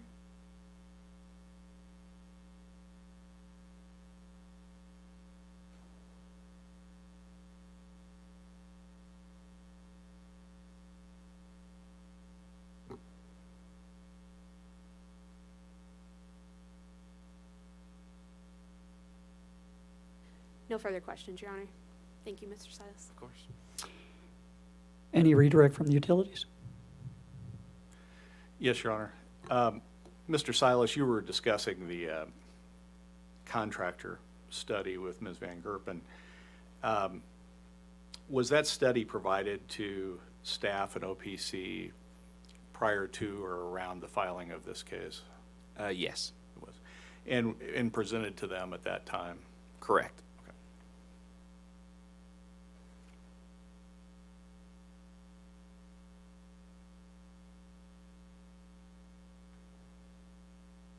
That's all the questions I have at this time, Your Honor. Okay, as I understood it, Mr. Silas could only be here today. Is there any objection to finally excusing him? I see none. Mr. Silas, thank you for your testimony. You're excused. Thank you.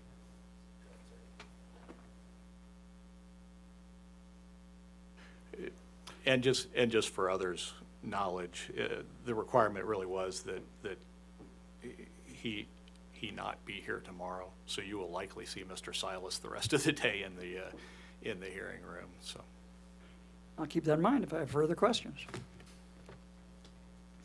It's my intention to go ahead, that's the last year witnesses, is that correct? That's correct, Your Honor. Does Missouri American or Confluence have further evidence or testimony they wish to offer, or are you resting at this time? We do not have any further testimony to offer at this time, Your Honor. It's my intention to go through staff's first witness, if possible, and then to take a short break. So with that in mind, staff, you may call your first witness.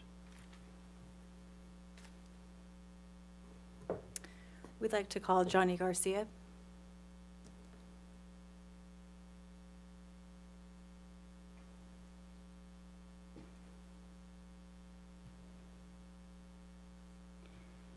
And Mr. Garcia, would you raise your right hand to be sworn? Do you solemnly swear or affirm that the testimony you're about to give at this evidentiary hearing is the truth? I do. Please be seated. Staff, go ahead.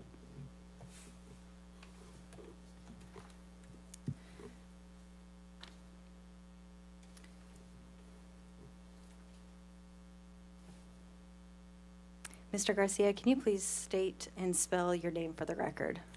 Johnny Garcia, Johnnny Garcia. By who are you employed and in what capacity?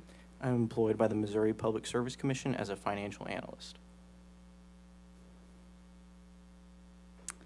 All right. Did you prepare the surrebuttal testimony in this case, which has been marked as Exhibit 201?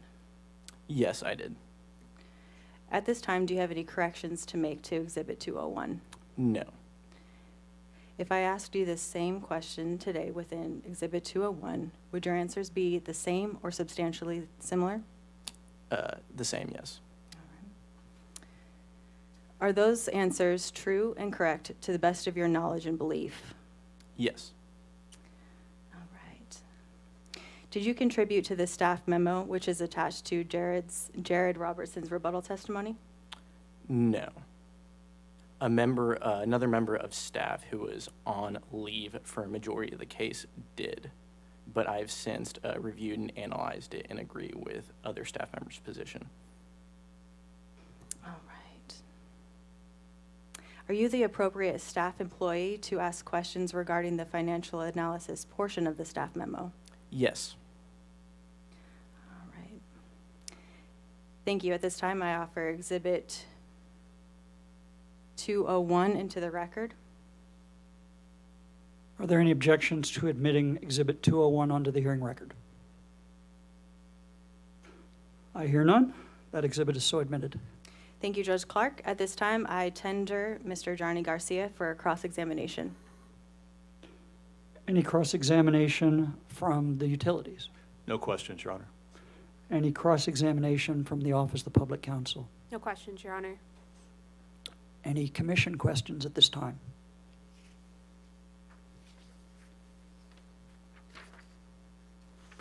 I hear none.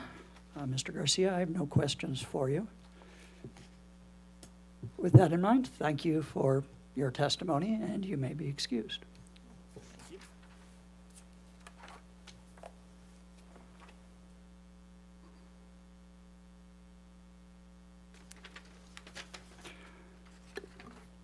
Since that was so quick, I'm going to go ahead and go to staff's second witness. So staff, you may go ahead and call your second witness. Thank you, Judge Clark. At this time, we would like to call Mr. Adam Stamp to the stand.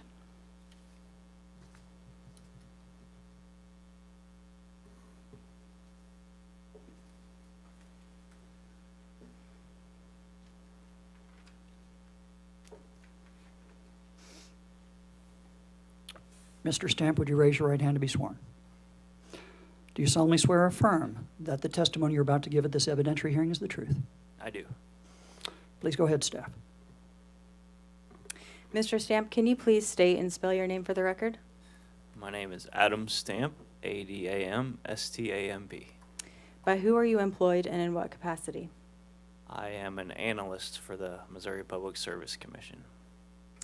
Did you prepare the surrebuttal testimony in this case, which has been previously marked as Exhibit 203? Yes, I did. At this time, do you have any corrections to make to Exhibit 203? No. If I asked you the same question today with an Exhibit 203, would your answers be the same or substantially similar? Yes. Are those answers true and correct to the best of your knowledge and belief? Yes. Thank you. At this time, I offer Exhibit 203 into the record. Are there any objections to admitting Staff Exhibit 203 onto the hearing record? I see none. Thank you, Judge Clark. At this time, I tender Mr. Adam Stamp for cross-examination. Staff's witness Exhibit 203 is admitted onto the hearing record. Apologies. Any cross-examination from the utilities? No, Your Honor. Any cross-examination from the Office of the Public Counsel? No, thank you, Your Honor. Are there any commission questions for this witness? I hear none, and I have no questions for you at this time, Mr. Stamp. So you are excused. Thank you. Thank you.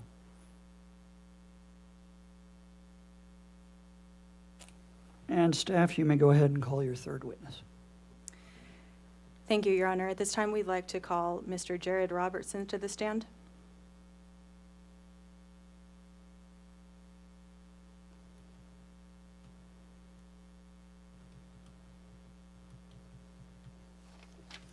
Mr. Robertson, would you raise your right hand to be sworn?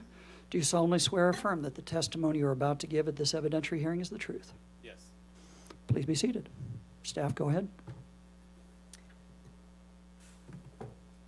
Mr. Robertson, can you please state and spell your name for the record?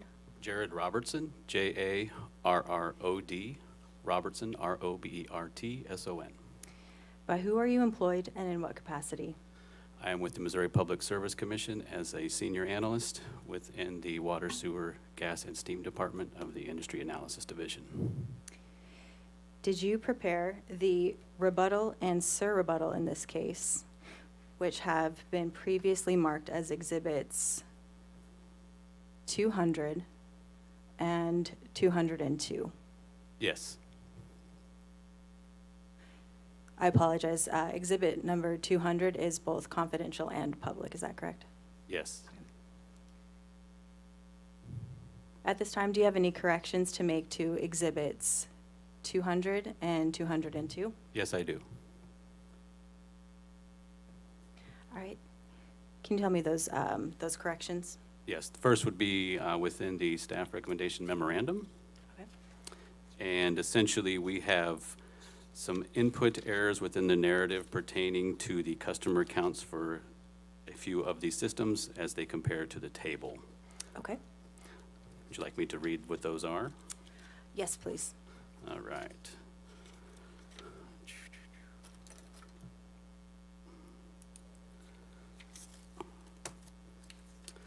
And my apologies, I have a clean document in front of me which no longer has the highlights, so I'm gonna have to find these for us. No problem at all. All right.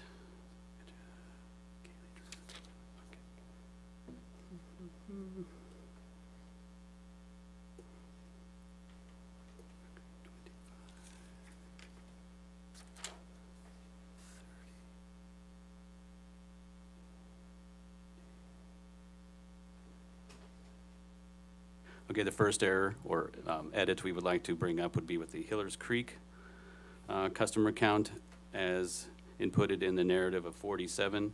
It is actually 43 within the table. Okay.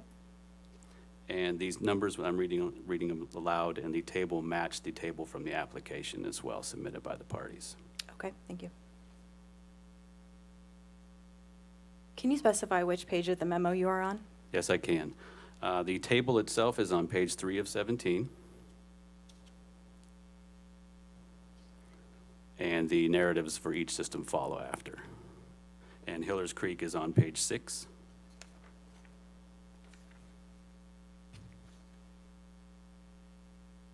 So the next edit would be the narrative stating 52 customer counts for Hunters Creek, when that is actually 67.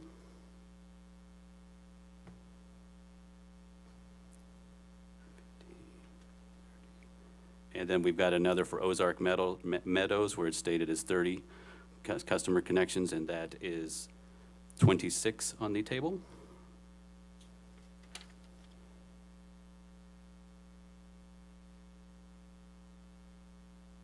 And that appears to be, oh, one last one for the Highlands. On page 8 of 17, it is stated as 60, when it is actually 29 customer count. I'm sorry, was that 60 or 16? 60. All right. And then did you have another correction? Yes, I did for my SIR rebuttal.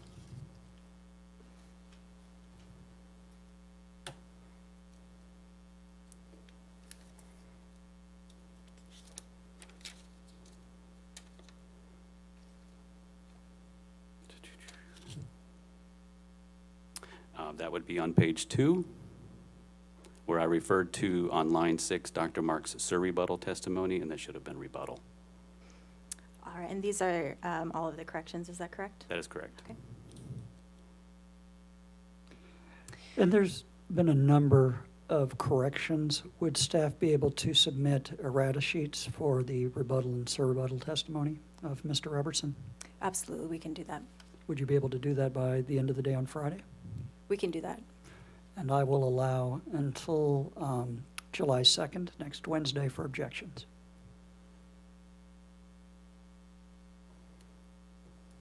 And so those will be, I assume, separate ones for each testimony, so that will be Exhibit 204 and 205. All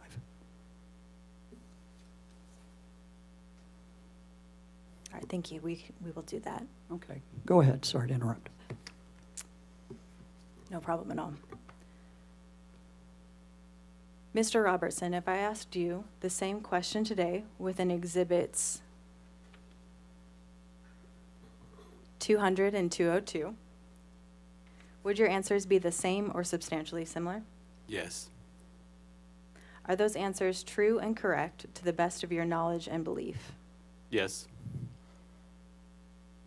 Thank you. At this time, I offer Exhibits 201 and 202 into the record. Any objections to exhibits staff's 200, the rebuttal testimony of Mr. Robertson, and exhibit 202, the SIR rebuttal testimony of Mr. Robinson, onto the hearing record? Your Honor, can I just ask a clarifying question to see if I have an objection? Please go ahead. Thank you.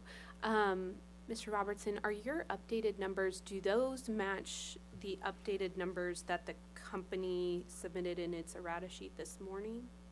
The 616 total? Yes. They do not. They relate to the application numbers, so that the 606. Okay, so the numbers are being updated to match the application as filed? That's correct. Okay, thank you, Your Honor, no objection. Okay, exhibits 200 and exhibits 202 are admitted onto the hearing record. And that would be exhibit 200, both confidential and public. Thank you, Judge Clark. At this time, I tender Mr. Jared Robertson for cross-examination. Any cross-examination from the utilities? Yes, Your Honor.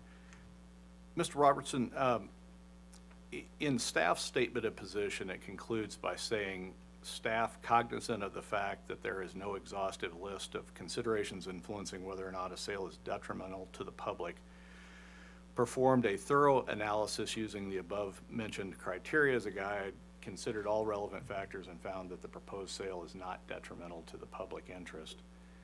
Is that statement consistent with your understanding of how staff arrived at its recommendation in this case? Yes, it is. That's all the questions I have, Your Honor. Any cross-examination from the Office of Public Counsel? Yes, Your Honor, just briefly. Good morning, Mr. Robertson. Morning. Mr. Robertson, did you issue data request number 51 to Confluence on May 29th of this year? Could we look at that as an example of that, so I may speak to that? Sure. A lot of numbers. Your Honor, I actually have a printout of that. May I approach the witness and hand those out? Please. Thank you.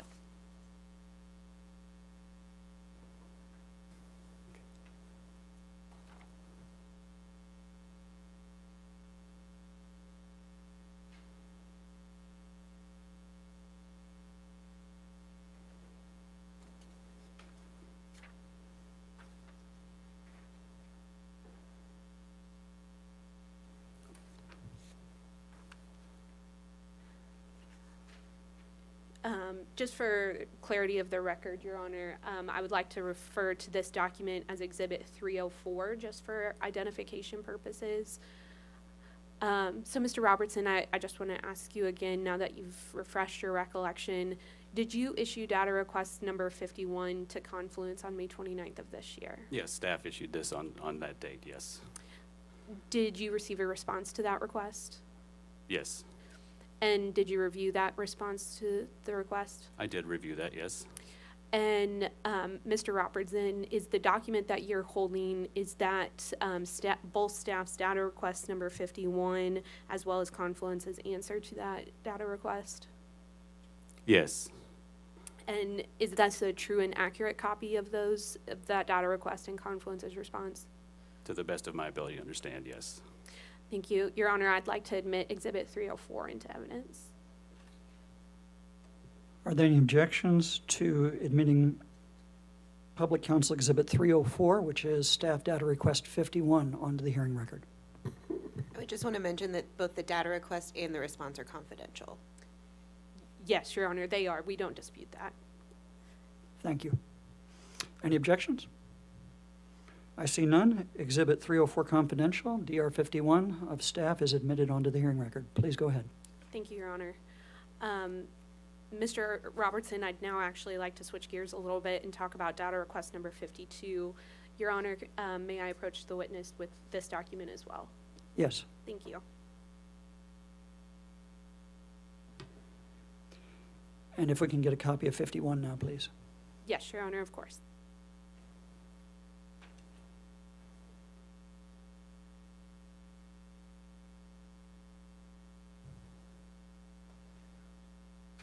Thank you.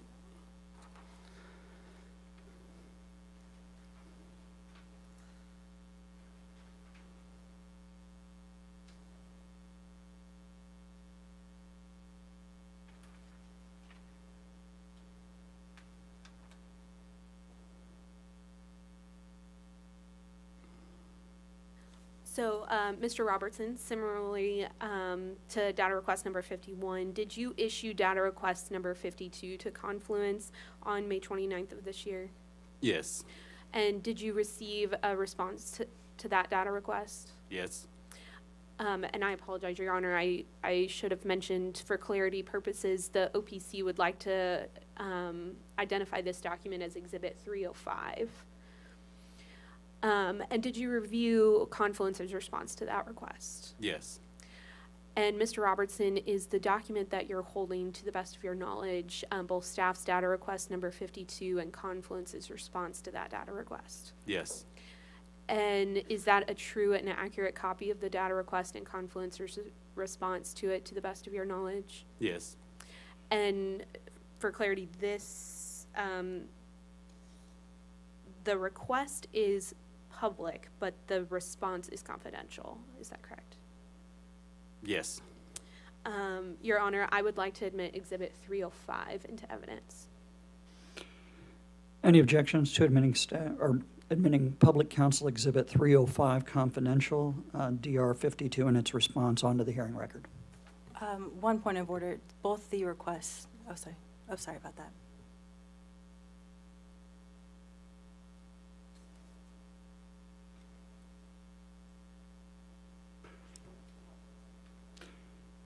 Okay, are there any objections? I see none. Public Counsel Exhibit 305 confidential, DR 52 is admitted onto the hearing record. Thank you, Your Honor. Your Honor, we have no further questions. Okay, hold on just a second. I'm going to mark this exhibit.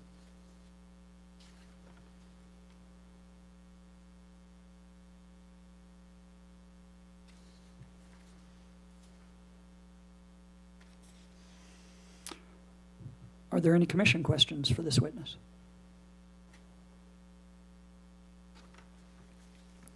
I hear none. Mr. Robertson, I have one question for you. Staff is supporting the transfer of assets from Missouri American to Confluence, is that correct? That is correct. Is staff opposing an acquisition premium in this case? Yes, Why? That would probably be a question better addressed from an auditing staff member. Is there an auditing staff member that would be available to answer that question? Miss Melanie Merrick is in the building, and she can answer that question. Okay, we may come back to that later.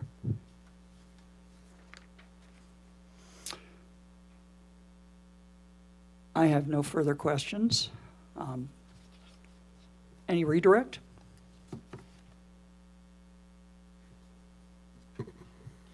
Mr. Robertson, you stated that staff is opposing an acquisition premium in this case, is that correct?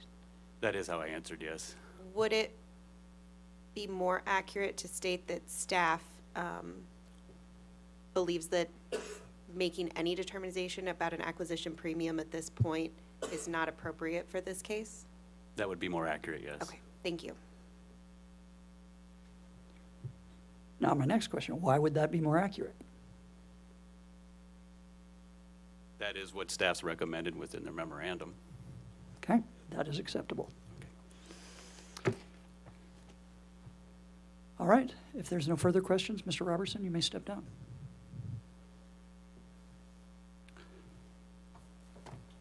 And does staff have any further witnesses or evidence at this time? We do not, Your Honor. Okay, I'm going to take, it is now 10:44. I would like to take a recess until 10:55. And if you could have Ms. Merrick available, I would appreciate that. All right. We're in recess. Let's go off the record.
Okay, Brian.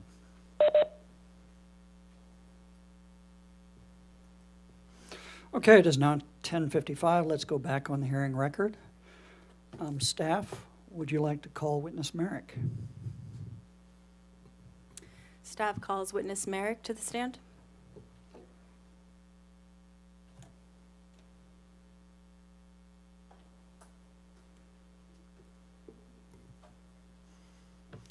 And would you raise your right hand to be sworn? Do you solemnly swear or affirm that the testimony you're about to give at this evidentiary hearing is the truth? I do. Please be seated. I don't believe staff has any questions for you, do they? No. Okay, I had asked the previous witness, Mr. Robertson, if staff was supporting an acquisition premium, and I was told that you were the witness who could explain staff's position on acquisition premiums That's correct. as it relates to this case. Okay, would you go ahead? To explain our position, so we calculated the difference between the purchase price and the net book value, which did give us a figure. That figure's confidential. However, we're not recommending and no one's requesting an acquisition premium in this case. But our general stance is that it not be borne by the ratepayers, but instead by the shareholders in a typical acquisition case. And what's the reasoning for that?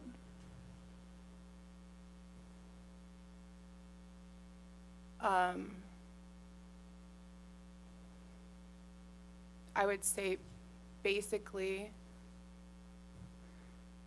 it's because it stops or prevents or deters a company from purchasing or selling something basically for additional profit if they're the ones that are having to take that hit financially or buying it to give another company profit.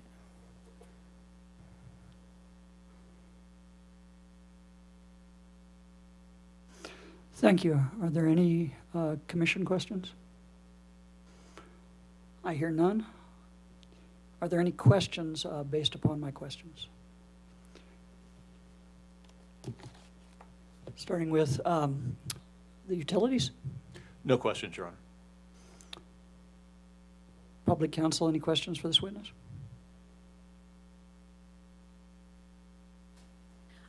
Yes, just briefly, Your Honor. Good morning, Ms. Merrick. Merrick. Sorry. I That's apologize. okay, everyone. I just want to clarify, staff did, in its memorandum attached to its report and recommendation, calculate a difference between the net book value and the purchase price in this case, correct? That is correct. No further questions, Your Honor. Thank you. Any questions from staff? I just have one clarifying question. When you were talking about acquisition premiums with Judge Clark, I believe you had mentioned something about staff's view on acquisition premiums in acquisition cases. And I just wanted to clarify, I believe you meant rate cases because staff we're not recommending any sort of decision on an acquisition premium at this time, correct? That's correct. Okay. Not in acquisition cases. Thank you. Thank you for that clarification. Are there any further questions for this witness before I excuse him? Okay, thank you, Ms. Merrick. You're excused. Thank you. I believe I already asked this, but I'm going to ask again. Does staff have any further witnesses or evidence they wanted to present at this time? We do not, Judge Clark. Thank you. Okay. Thank you. Public counsel, you may call your first witness. Thank you, Your Honor. OPC calls Mr. David Murray to the stand. And would you raise your right hand to be sworn? Do you solemnly swear or affirm that the testimony you're about to give at this evidentiary hearing is the truth? I do. Please be seated.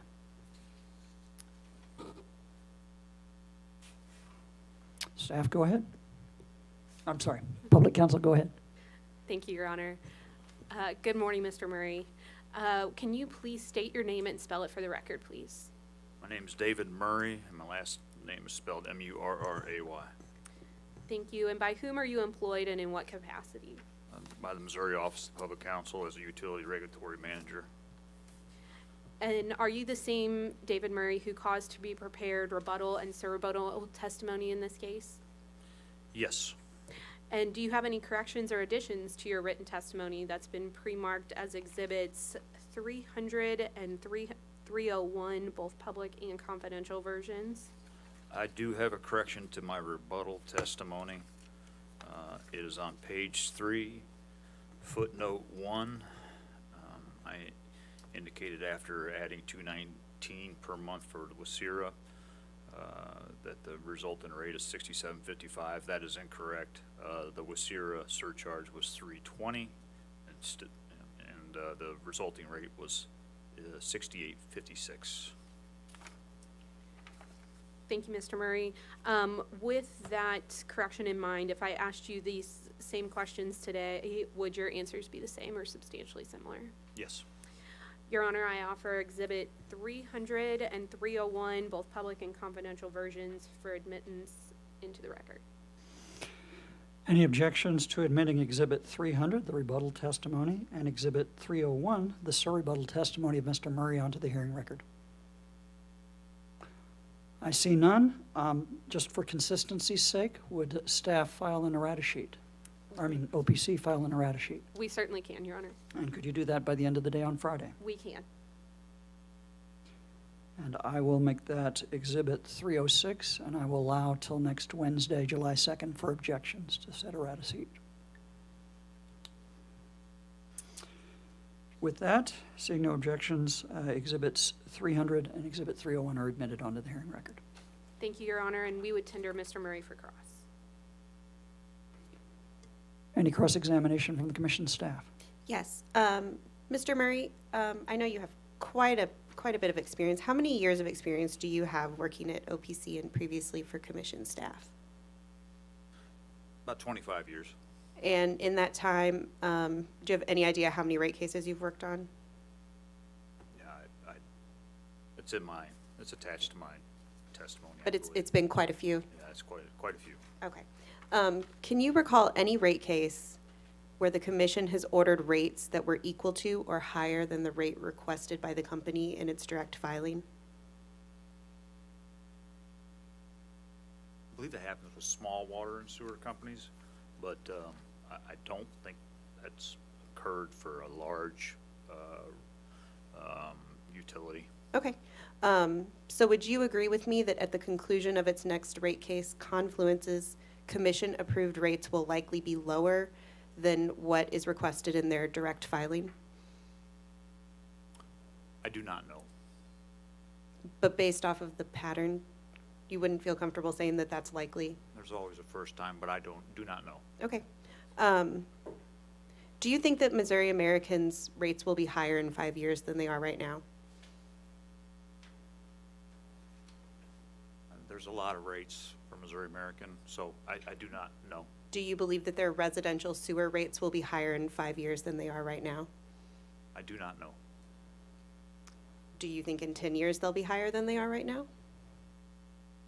With the technologies and what have you, of potential changes to sewer systems, I do not know. Naturally, inflation and with if you had the same plants that you have right now that require the upgrades, then yes, the labor and the capital required to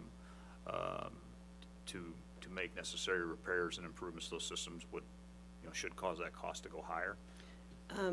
Do you think that the same is true of Confluence's residential sewer rates? Well, I know that Confluence is filing a rate case at the end of this year, so I don't think they would be filing a rate case unless they plan to increase their rates. So other than an assumption that both companies' rates will increase in the future, I believe you've stated this, but you would agree with me that there's no way to know exactly what those rates will be, correct? There's no way to know exactly what those rates will be. There's a way to evaluate cost of service inputs. Okay. And that's what I did. All right, no further questions. Any questions from the utilities? No questions. Are there any questions from the commissioners? Commissioner Mitchell has a question. Thank you. The OPC asserts that there would be higher cost of service inputs in the handout that Ms. Van Gerpen sent around. So could you elaborate on what those higher cost of service inputs might be and how you arrived at the conclusion that they'd be higher? Sure. I mean, my specialty is analyzing cost of capital and recommending rates of return for all rate cases. And, I have a lot of experience with Confluence and, of course, its predecessor utility subsidiaries, which were consolidated to form Confluence in about 2019. I don't recall exactly. But, they have consistently have claimed that they could not raise traditional types of debt issuances. For the longest time, they had an affiliate financing transaction that had a 14% rate assigned to it. It wasn't until 5, maybe even 7 years before Confluence actually secured, when I say traditional debt financing, actually bank financing from CoBank. That was at a cost of 6.6%. These are stated costs. These are not a matter of estimation like with the cost of equity. And Missouri American has an embedded cost of debt of 4.5%. So there's 200 basis points right there, 2%. That is obviously a higher cost and for Confluence. And Confluence requested a much higher common equity ratio in its most recent rate case in 2023. They requested about a 70% common equity ratio. Missouri American requested a common equity ratio of 50%. Confluence indicated they needed that higher common equity ratio because they wanted to continue to make acquisitions, which may include troubled systems that needed a tremendous amount of capital investment. My response to that was that your current ratepayers should not be subsidizing the future acquisitions, the acquisition activity of Confluence. Ultimately, the commission did adopt a lower common equity ratio, but it wasn't after we had to have significant debate about it. Missouri American voluntarily just recommends a 50% common equity ratio with the lower cost of debt. They actually recommended a lower return on equity. The total rate of return difference between the two cases, between Confluence and Missouri American, was 300 basis points, 3%. That's not an insignificant difference in cost of capital. And then I also evaluated Missouri American's plans for capital investment, and this is just based on their information. I'm not an engineer. I don't know exactly what needs to be done, but I just compared the two, Missouri American and Confluence's plans. And Confluence had engineering reports that identified improvements for all the 19 systems, where Missouri American had specific information about 3 of the systems. Non-specific information which I couldn't determine from the other systems. So I did not factor that in into the cost of investment because it's not disaggregated. Missouri American did not have that detail. So I focused, and not that I didn't try to try to see if there was, and actually asked the company and staff if they could determine if there were potential operating cost savings or overhead cost savings that could occur with the transfer of assets. But I identified the higher capital cost, and that's in my testimony. And so the higher capital cost consisted of a much higher requested rate of return and even a higher authorized rate of return by the commission, because Confluence does indicate that it needs a higher return for the risk of its special niche. And then, of course, some variation in the estimated amount of investment. Thank you.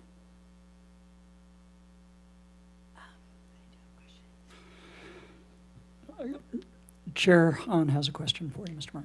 Yes. Mr. Murray, as you're kind of recapping those recent rate cases, it jogs my memory.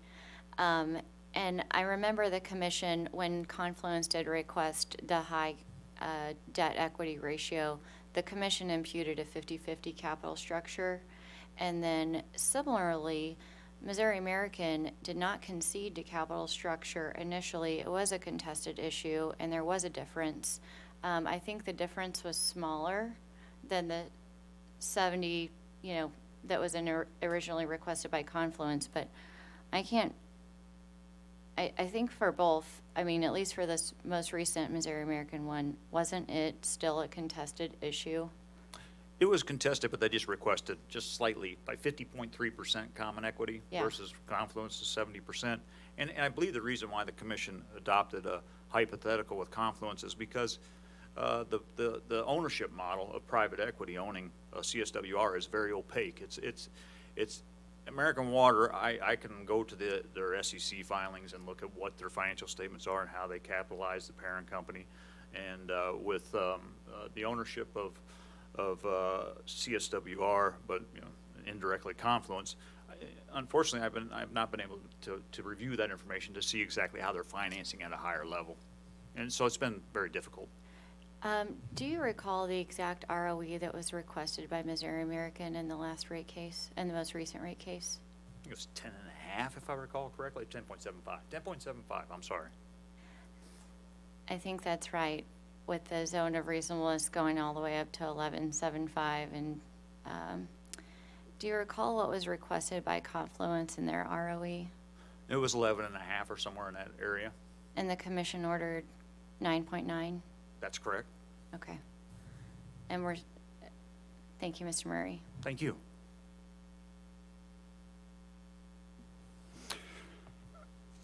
What are transactions costs in a case like this?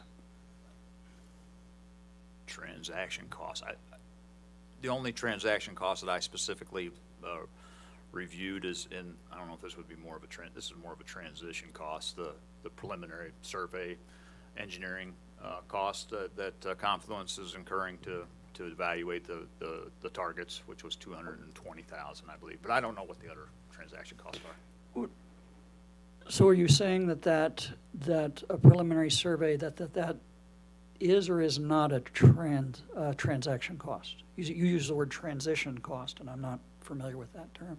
Well, because the transition, that has to do more with Confluence's internal cost, not necessarily, it doesn't have to do with the interaction with Missouri American. It has to do with their due diligence, and that has been, something that is, I believe has been requested, been recovered in past rate cases involving Confluence. So that's a cost that is just a result of them having to do their own analysis or assessment of the condition of the systems. And you said that typically was or was not allowed in rate base? Yeah, I don't recall exactly, whether or not that was put in rate base. I don't recall right now. I'm sorry. No, that's fine. Thank you. Thank you. I have no further questions. Any recross from staff? No questions. Any recross from the utilities?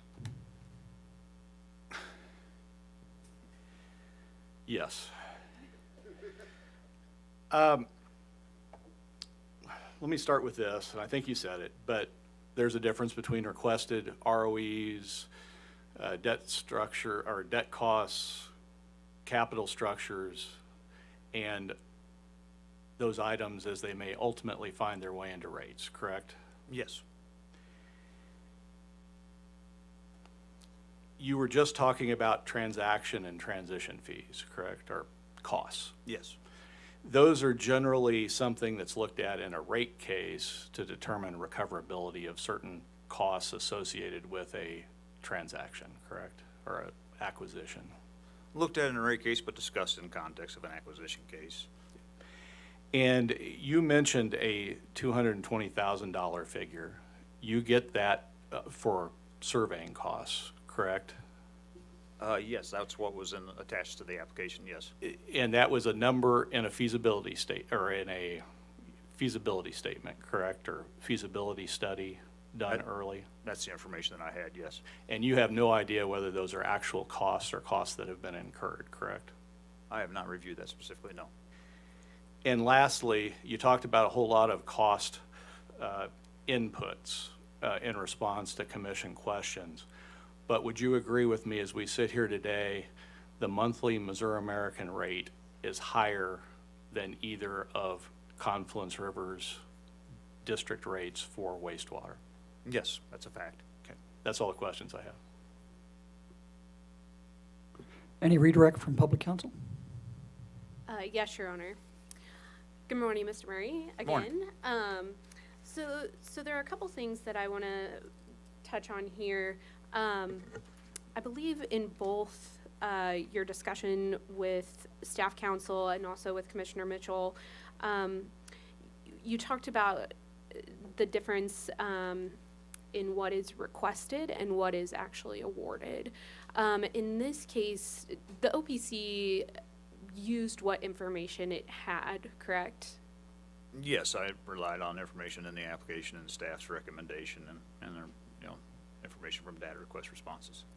And did you also rely on information based on your past experience with both Missouri American and with Confluence?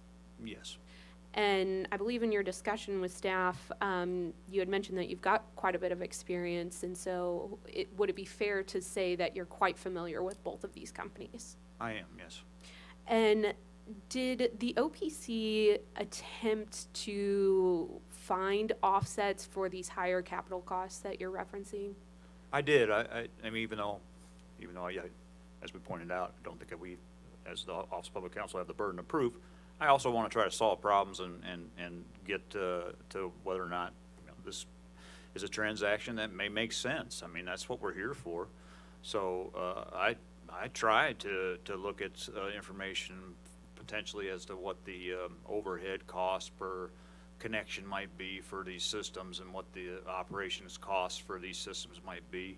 Issued data requests requesting if the company or staff had tried to do so, and the answer was this is just speculation, and I don't know, my view is we need to try because this is a transaction that is these are sewer systems that can be used, as has been pointed out, can be run by either company, but there are different opinions as to what types of investments need to be made in these systems.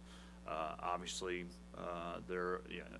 as I pointed out, I consider to be the higher cost of capital and capital cost to be a detriment.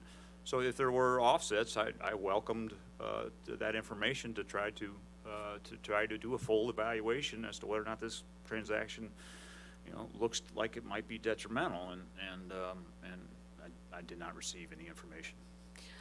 And so just to clarify, you did issue data requests. In those answers, were the companies able to identify any kind of cost savings? Had they performed any kind of analysis? No. Did either offer to perform an analysis to look for those savings? No. Then I'd also like to go back to kind of our discussion about how OPC used what information that I had. Is there additional information in this case that suggests what rate customers might pay in the future? Yes, I mean, the only rate that is really, I guess, been developed with considering all the current systems and operations expenses and overhead and connections and what have you, is what Confluence itself offered in its feasibility study, and then also expanded upon in the responses to staff DRs. Okay, and I don't want to get into that particular number because that number is confidential, but would you agree that that number is in fact higher than the rate Missouri American currently charges? Yes, it's higher, and it's not broken out based on District 1 or District 2. If that's an average, then the District 1 rate would be higher than, even higher than an average rate. The District 2 would be higher than that average rate. The District 1 would be lower. And just for clarity of the record, what is the difference between District 1 and District 2 that you're referring to? From a financial person's perspective, I'll just keep it very simple. District 1 is more or less the less sophisticated lagoon type systems. The District 2 is more mechanical, contained treatment systems that I think 16 or 15 of the systems have, of these 19 systems. And that's for Confluence, correct? That's Confluence, correct. Okay, and that higher rate that we were talking about, who developed that rate? The company. And when you say the company, which company are you talking about here? Sorry, Confluence. And did Confluence perform any kind of analysis to find that rate? They did. I didn't see work papers provided along with the response to staff's data request. It just provided a qualitative description of what they considered in estimating that rate.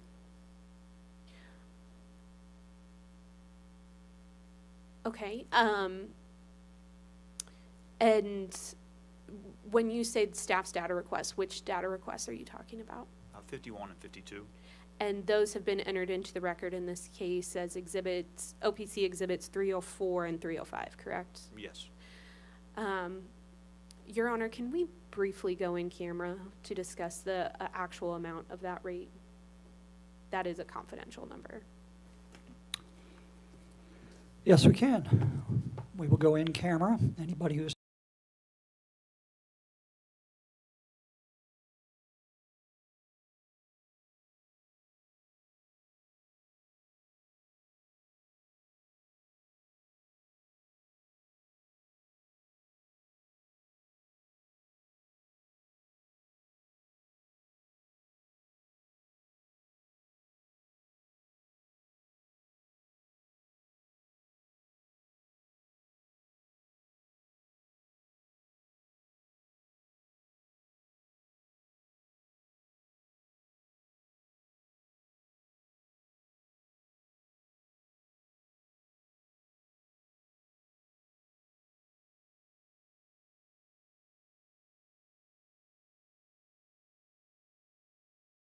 and public counsel, you may continue.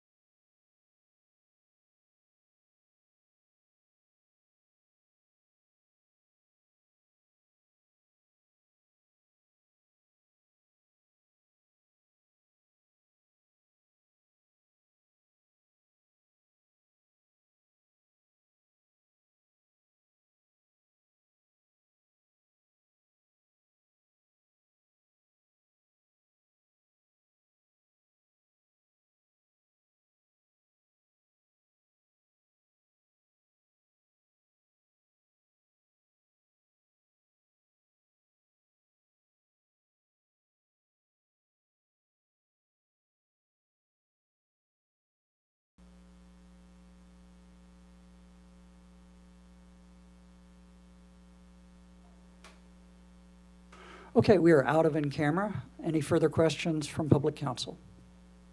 No, thank you, Your Honor. Thank you for your testimony, Mr. Murray. You may be excused. Public counsel, you may call your next witness.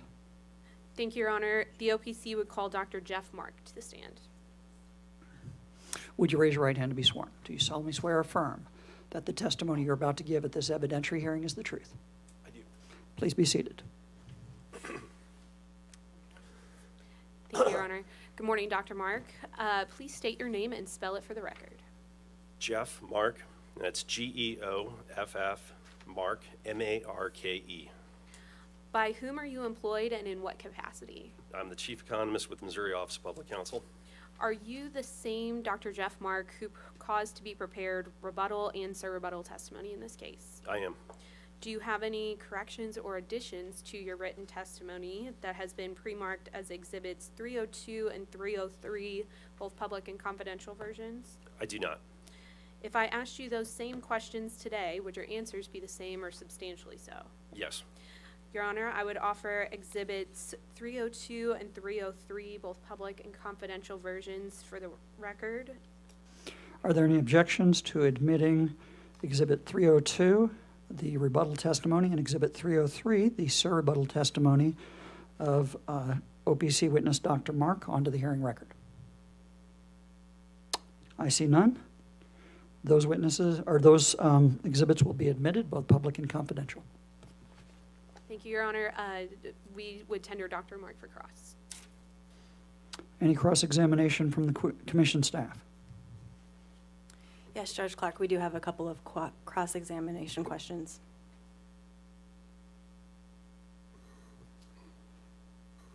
Good morning, Dr. Mark. Good morning. All right. So first, I'm going to refer you to your rebuttal testimony, and that's going to be page 3, lines 19 through 23. Yes.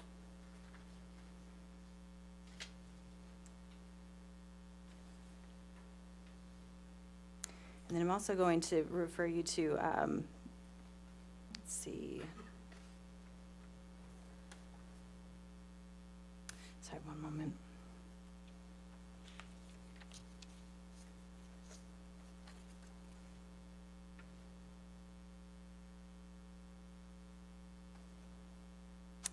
Actually, I do apologize. I think I'm going to refer you to the first line of page 4.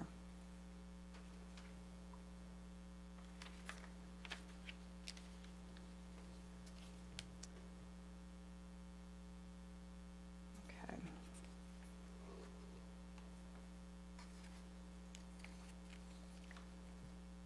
You know, I do apologize. Did I say rebuttal or surrebuttal? Rebuttal? Rebuttal, okay. I was on the wrong testimony. I do apologize for that.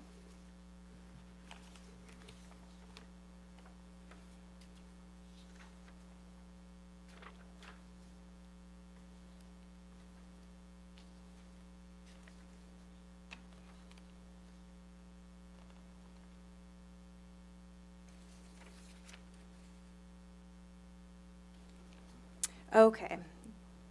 All right, so I'm going to refer you to page 3, lines 19 through 23, and then the first line of page 4. And you can let me know when you're there. I'm there. All right. And this is the surrebuttal testimony, correct? I do apologize. This is the rebuttal testimony. Okay.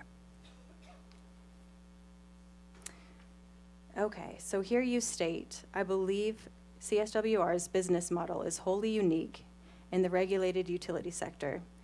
Based on my observation, CSWR largely functions as an intermediary middleman, operating as a vehicle to allow private equity partners to invest in these distressed systems while handing off the operation and maintenance tasks associated with those systems to local contracted services. That is what your testimony states, is that correct? That's correct. Do you know of any instance in which this commission has denied Confluence a CCN because of Confluence's practice of using contracted services? I'm not aware of any. Okay. All right, and then again, I'm going to refer you to your rebuttal testimony. On page 5, and then if you would let me know when you're there, I will get started on that. You can get started. Perfect. All right, so on page 5, you have a table identifying the number of EFIS comments for Confluence's last rate case and for MAWC's last rate case. Is that right? Am I reading that correctly? That's correct. Okay. So can you walk me through this table? The total number of customer comments during Confluence's last rate case is 257, is that right? That is what I have, yes. Okay. Then the total number of customer comments during MAWC's last rate case is 146? Yes. Okay. And 257 is 76% more than 146, is that correct? Could you repeat that? Yes, I think, let's see. Oh, I see, in my testimony. Yeah, in Okay. your testimony, yep, okay. All right, not a math person, thank you. In your testimony, you describe these comments as critical comments, is that correct? That is correct. Okay. Were any of these comments critical of the CSWR business model?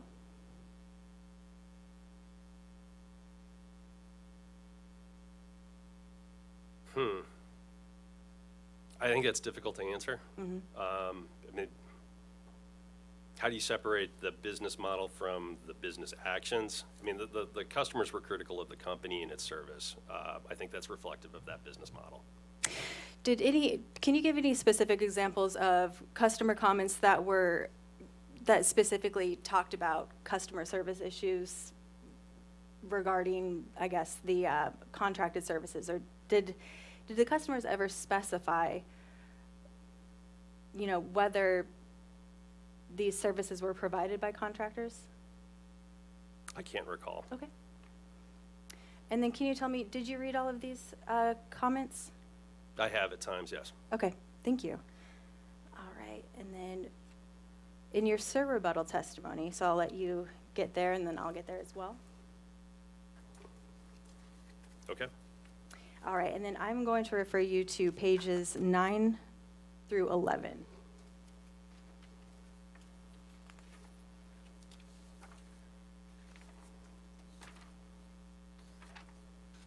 I'm there. All right.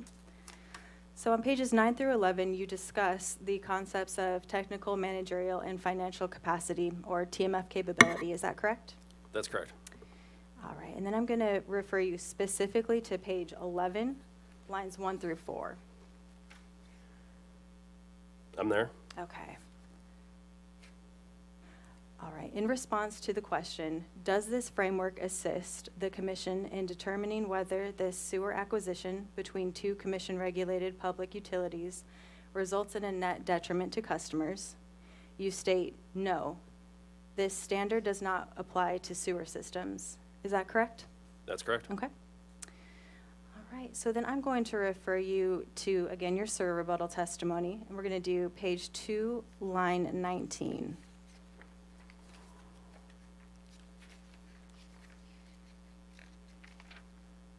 Okay.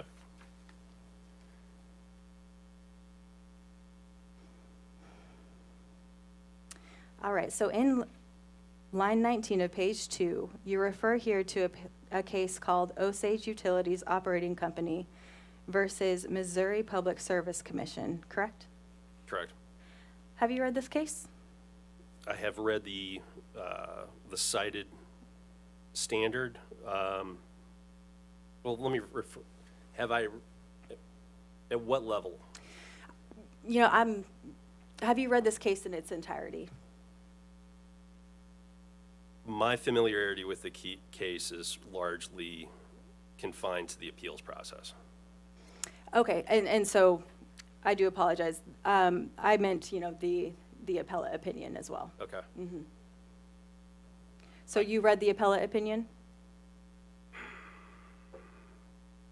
Hanson, I can't recall like off the top of my head at this point. Okay. Well, are you aware that the court in this case stated no exhaustive list has been announced of the considerations that may influence whether a sale is detrimental to the public? Yes. Okay. Are you also aware that this same case, or in this same case, the court cited the purchasing company's TMF capabilities when it was weighing the benefits and the detriments of the acquisition, and the court determined the TMF, or the company's TMF capabilities were a substantial benefit in that acquisition? Yes. Thank you. And then one more question for you.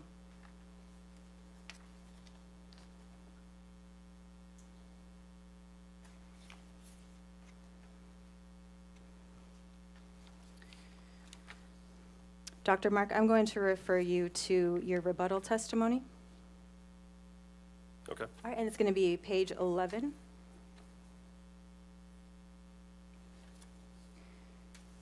And it's going to be lines 3 through 5. I'm there. All right.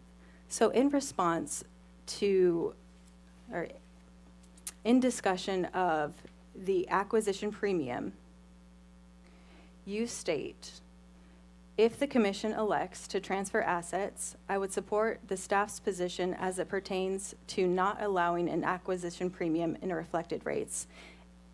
Is that what you say in your testimony? That is what I say in my testimony. Thank you very much. No further questions. Any cross-examination from the applicant utilities?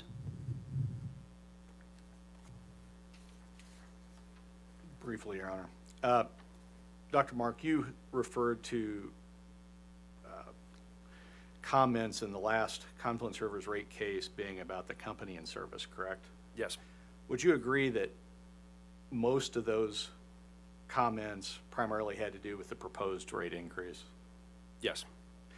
Would you also agree that given the nature of that rate case, that a large number of the customers would not have been through a rate increase case for many years or maybe ever? Yes. That's all the questions I have. Are there any commission questions?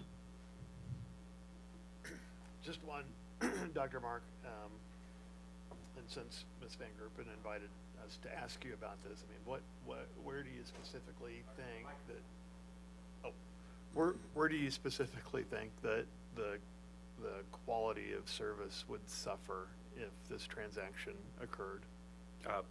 It's a great question, Commissioner.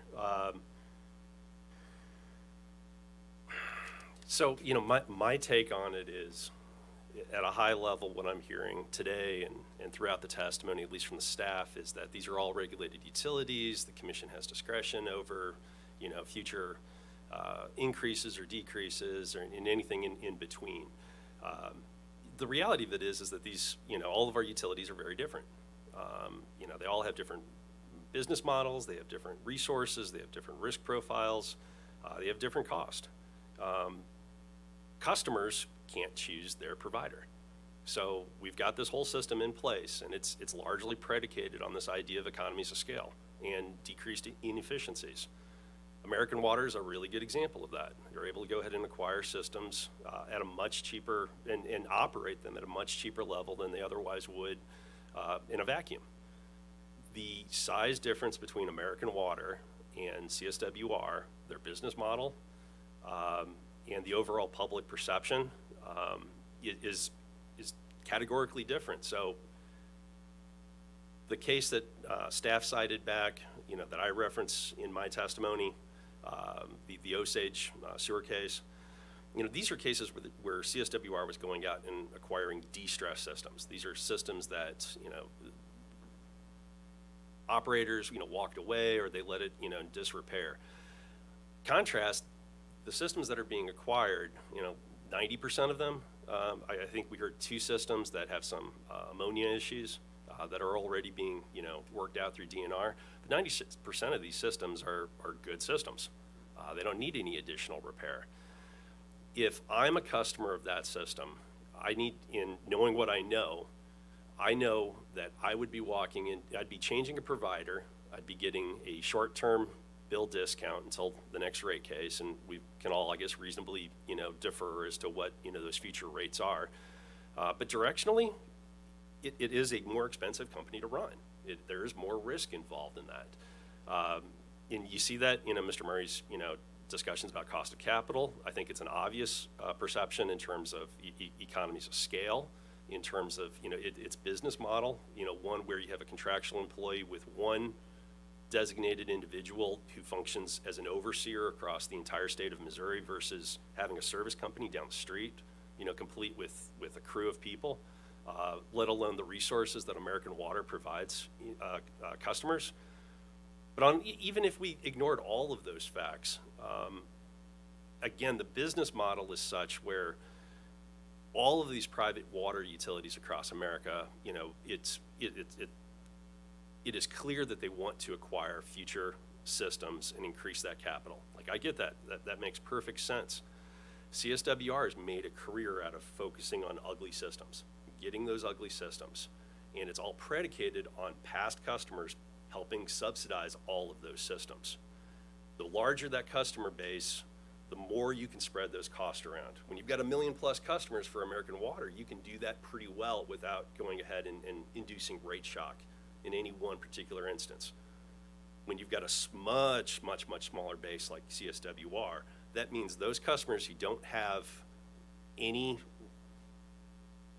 those customers today that we're talking about that do not need to make the capital investments will be subsidizing each incremental distress system that comes on. They're going to be paying more because there's less people to go around, and if we just assume costs are constant, they're going to increase with, supply chain constraints and everything else, across 2 utilities, the numbers just play out where you have fewer customers. You're basically taking a step back from what I believe regulation is intended to do. So you've got economies of scale. Nope, we're going to move back and have less of that. We're going to have further erosion in terms of operational efficiencies. Yeah, and I get it, that's my personal opinion. We made a case of that in the last Confluence case between the contractual model versus an in-house model. But I think there's a perception issue. I think that bears out with, I know it bears out with me. I guess I would say just a smell test. I mean, if you were to ask these customers, would you prefer to be serviced by the largest investor-owned water utility in America with a service system, customer service system, just down the street with a crew of water and wastewater experts? And keep in mind, American Water is not getting rid of all of their sewer systems. We heard, up here that they've got systems throughout Cole County, versus a system that's predicated on acquiring distressed systems and contracting all those services out. But I get a discount for a few months, 6 months. I'm not sure that benefit outweighs, that short discount benefits the uncertainty and the risk and the directional cost increases, I think, that are obvious. So that's why our office is here today. You mind if I follow up with? Please. With a question. Another question is, that's a logical explanation as to what might motivate the buyer in this transaction. What's your opinion on what might motivate the seller in this transaction? It would, again, I realize the question is asking for a speculative opinion on my end. I think that there is some operational conveniences associated with not having to send the existing American Water customers across the river to go service this. I think there's an opportunity to make a few dollars off of it.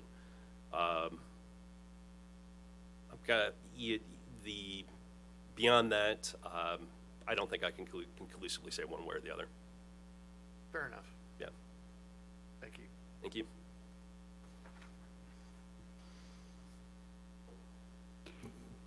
I've been debating whether I'm going to be sorry asking these questions.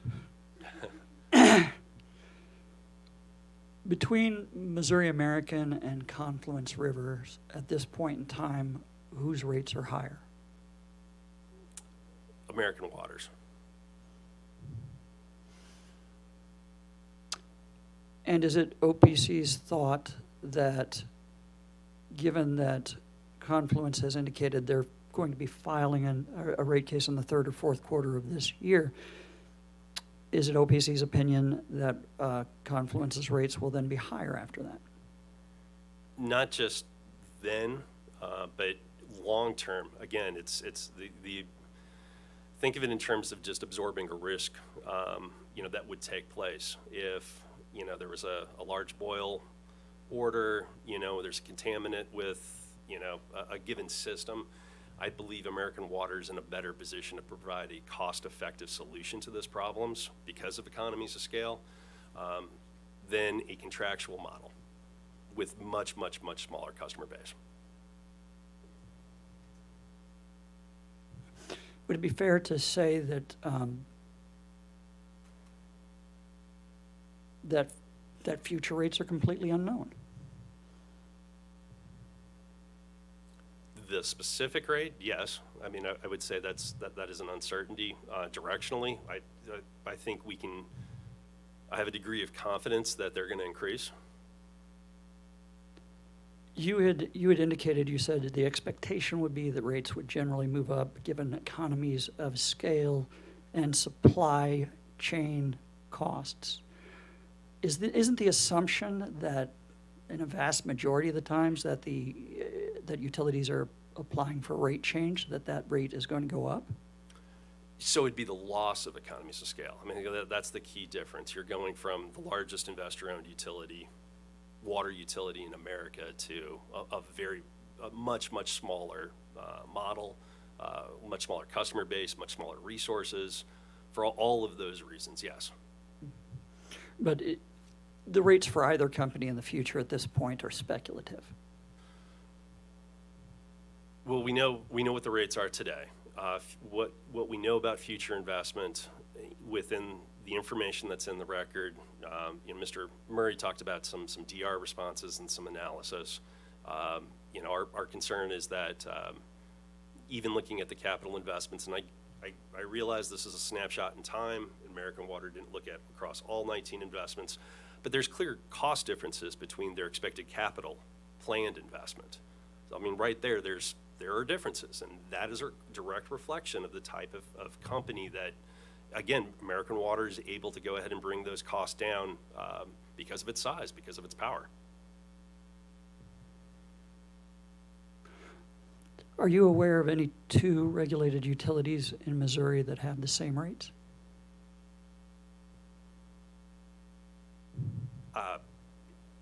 I suspect there might be something that's close, but it would be an apples to oranges comparison probably across any utility. And I mean that it's, we talk about rates as a moment in time, right? Where is the company at in terms of their surcharges and what's being applied, different taxes. So if it's just focusing on, the answer is probably no. Just get to that. To look at this from a different end, does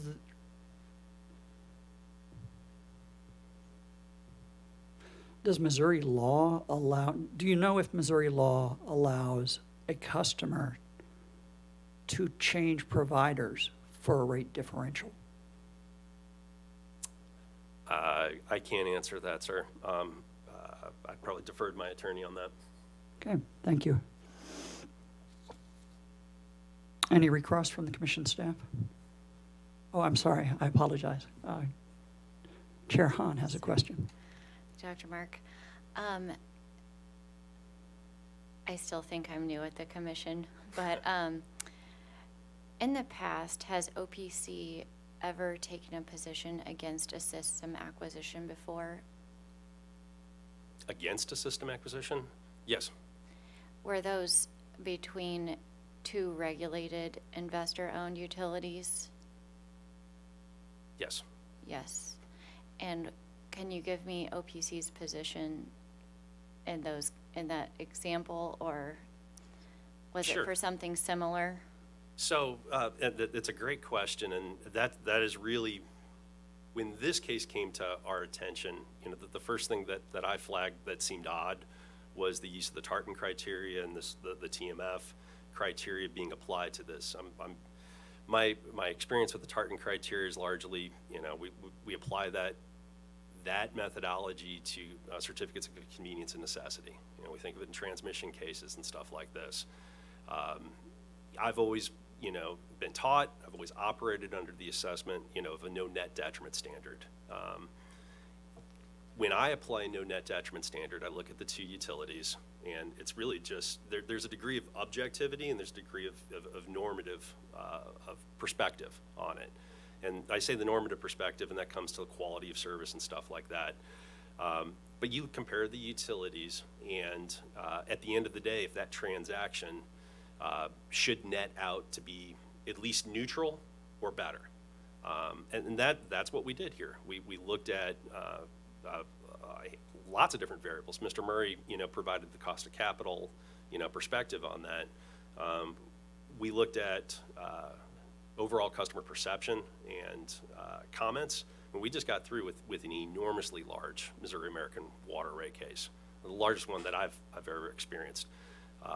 We didn't have that as many of those customers come out to go to the actual trouble of filing EFIS and making that, where we saw that with Confluence.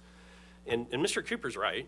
A lot of that is a direct result of, the type of systems that were being acquired there.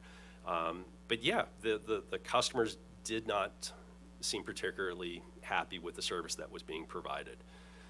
That's one element of it. The other element is looking at the business model themselves. And as I had explained to Commissioner Mitchell, it is just a very different system. It's a very different model, and it's a very different scenario. In past small water acquisition cases or sewer cases, we really, the emphasis had been on distressed systems that need somebody to take over. And in that case, Confluence has absolutely stepped up. I mean, we're a better state because of them for that. That's not the case here. I mean, this is again the largest investor-owned utility in the country versus a company that is really predicated on buying distressed systems, and there are cost implications for that. I mean, there just are. So we're right. We can't say, well, it's unknowable what rates are. But given my position, what we're looking at here, I think reasonable minds can easily identify the fact that one model exposes customers to more risk in the future than the other model. Is that what OPC's position was in previous cases between investor-owned utility acquisition cases as well? I have never been involved in a case like this in particular, where you had what I would argue as a better positioned company acquiescing their services to a company that isn't in a better position. We've had my contentions with past acquisition cases. We've employed the same methodology of comparing and contrasting and looking at a host of other factors. But I can't think of a situation in the past where I've had something like this. I mean, it's always been on the other side. Thank you.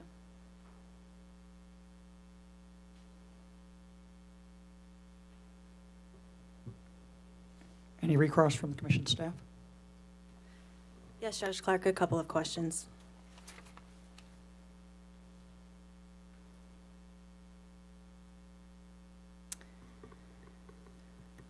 Dr. Mark, I think when you were speaking to Chair Hahn and also Chair Mitchell, that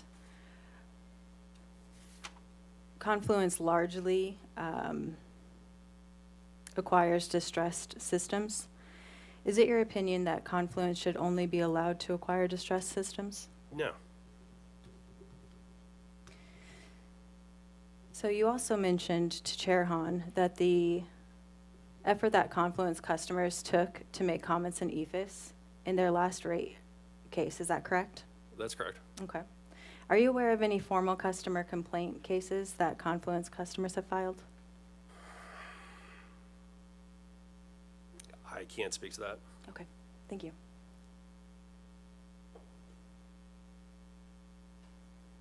No further questions from us. Any cross-examination from the applicant utilities? Yes, Your Honor. There was a lot going on there. I won't try to go through all of it. I think largely it's consistent with the testimony that's gone back and forth. But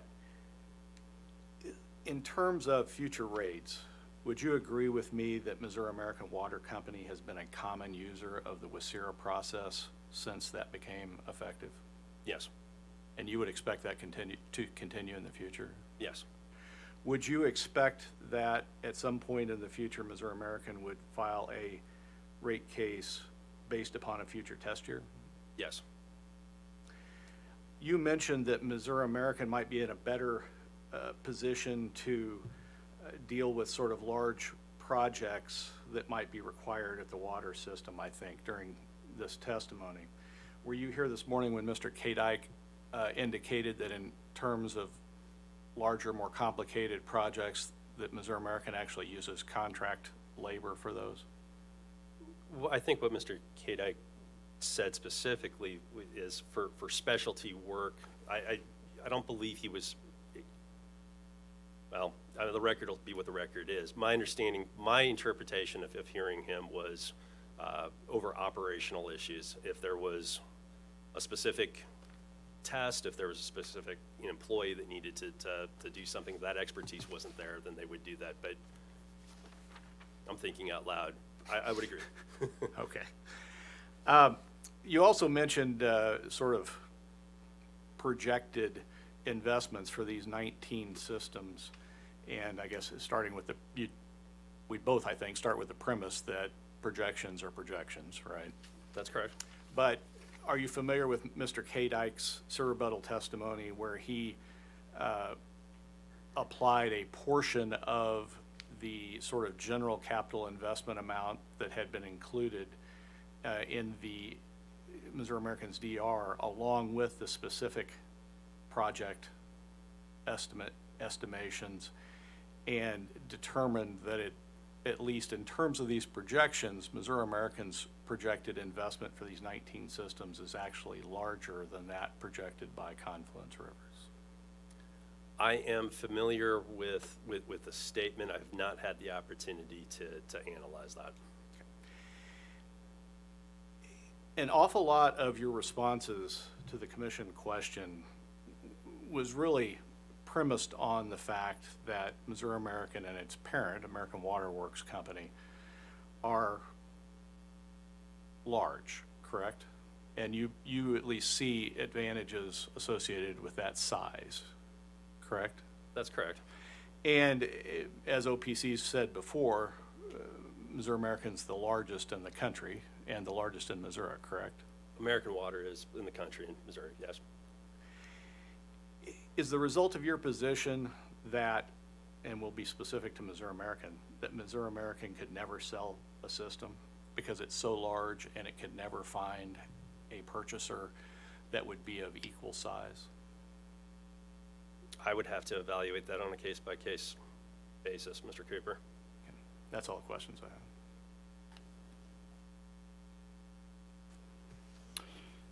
Any redirect from public counsel? Yes, Your Honor. So, Dr. Mark, there's been kind of a theme as we've gone through cross here about how future rates may be speculative. Is there any evidence in the record here of what rate Confluence may charge in the future?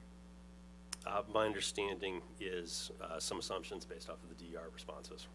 And those assumptions have led to a future rate, a possible future rate, A future rate, yes. that Confluence itself identified. That's correct. And that rate is higher than that which is currently being charged by Missouri American, correct? That is correct. And Confluence did conduct an analysis to come to that rate, correct? That's correct. Now, we've also talked a lot about how rates may be speculative because of information that's unknown.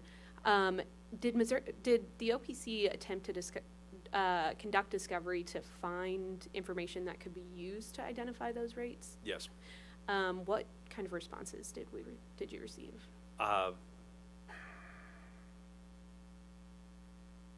Responses that did not provide any comfort for us moving forward.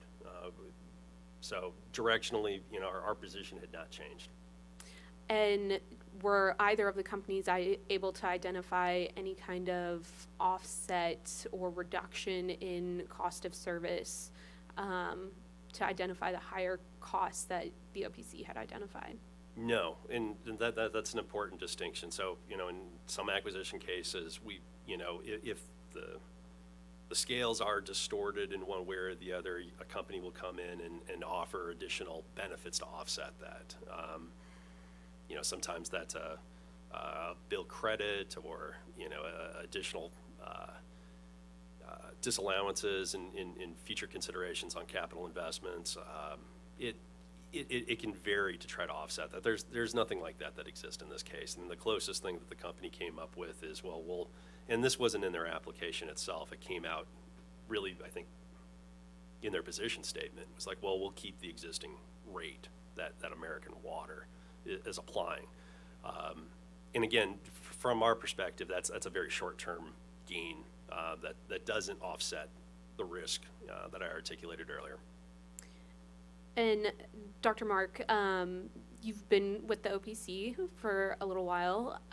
You have experience with prior Missouri American and Confluence rate cases, correct? I have, yes. Were you involved in the last Confluence rate case? I was. Do you recall if the commission made a finding with regard to rate of return elements that would be higher given Confluence's business model? Yes. What was the commission's finding? Do you recall? It was a higher level. I know Mr. Murray, I think, just stated these numbers. I don't remember them off the top of my head, but at least it was predicated on the fact that there's a degree of risk associated with this company in acquiring distressed assets. So that's something the commission itself has recognized. It is.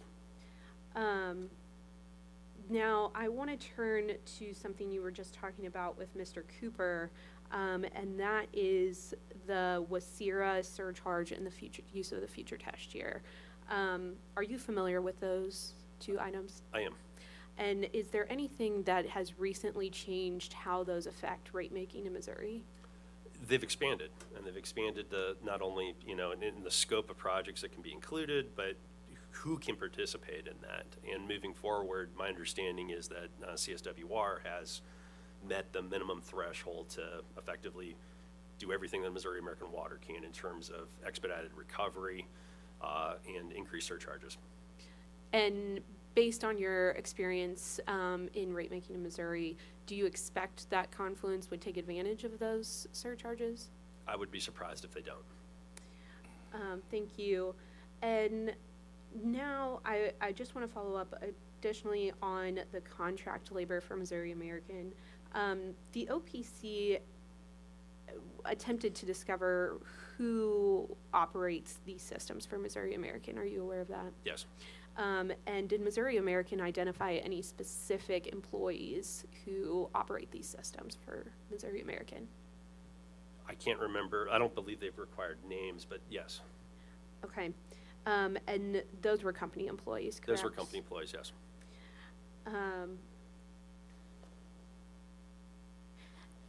Along that same vein, I believe this was in your discussion with Commissioner Mitchell.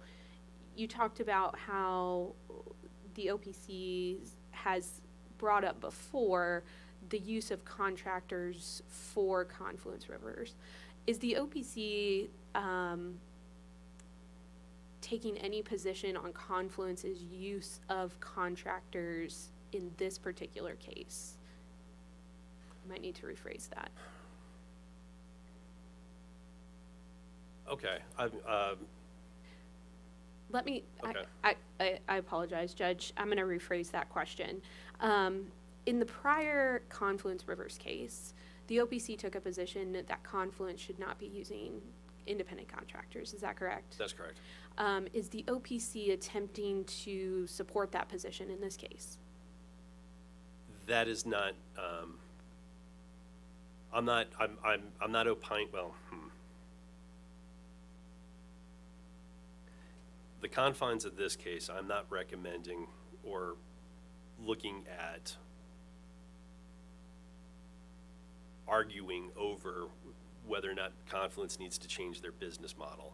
I make it clear that I don't think their business model is, I don't think it, in the long term, I don't think presently it's conducive for ratepayers. I think there's a degree of risk that's associated with it. My testimony articulates a lot of the concerns that I expressed in the last Confluence case. But to be clear, like, my focus is really just on looking at the no net detriment standard and in looking at all of those issues in its totality. So the commission doesn't have to take a position on that issue They in do this not. particular case. It's confined solely to the net detriment standard. That's correct. And just two last things, just to clear any misunderstandings. The OPC is not requiring a benefit in this case. It's looking for no net detriment. Is that correct? That is correct. And then lastly, staff counsel asked you some questions about the Osage Utilities case. Are you aware if the circumstances of that case were similar to the circumstances of this case? As far as was the acquiring or the selling utility also a regulated utility who was Right. currently providing adequate, safe and adequate It service? is a different utility model. No further questions, Your Honor. Thank you, Dr. Mark. You're excused. Any further evidence or witnesses from public counsel? No, Your Honor. Okay, I have one question for staff's attorneys. I maybe could have asked this up front, but I wanted to see if it came out. In staff's recommendation, in their recommendation number 4, it said require Confluence to submit an adoption notice prior to closing on assets to adopt the existing Missouri American tariffs. In its response, they instead proposed using Confluence tariffs and rates, page 6. Are you familiar with what I'm talking about? Can you point us to the page that you're referring to? Thank you. Sorry, can you state that one more time? Bear with me just a minute, I'll pull it up. On staff's recommendation, as page 17 of 17 contains condition 4. I would have to look through to find the response. If you'll give me just a moment, I will do that.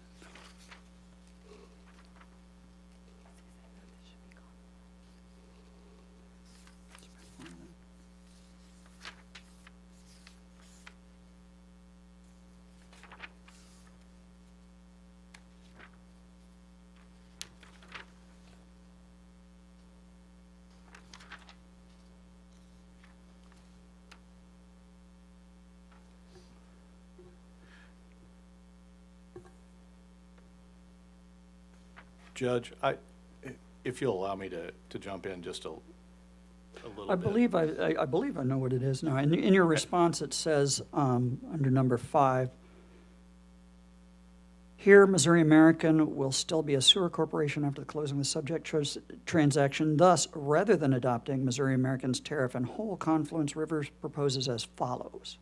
Confluence Rivers proposes to utilize the existing customer rates for the 19 wastewater systems. Confluence Rivers would further plan to submit tariff sheets to be effective before the closing assets to include service area and service written description and rates to be included in the EFIS tariff PSC mode number 31 applicable to sewer service.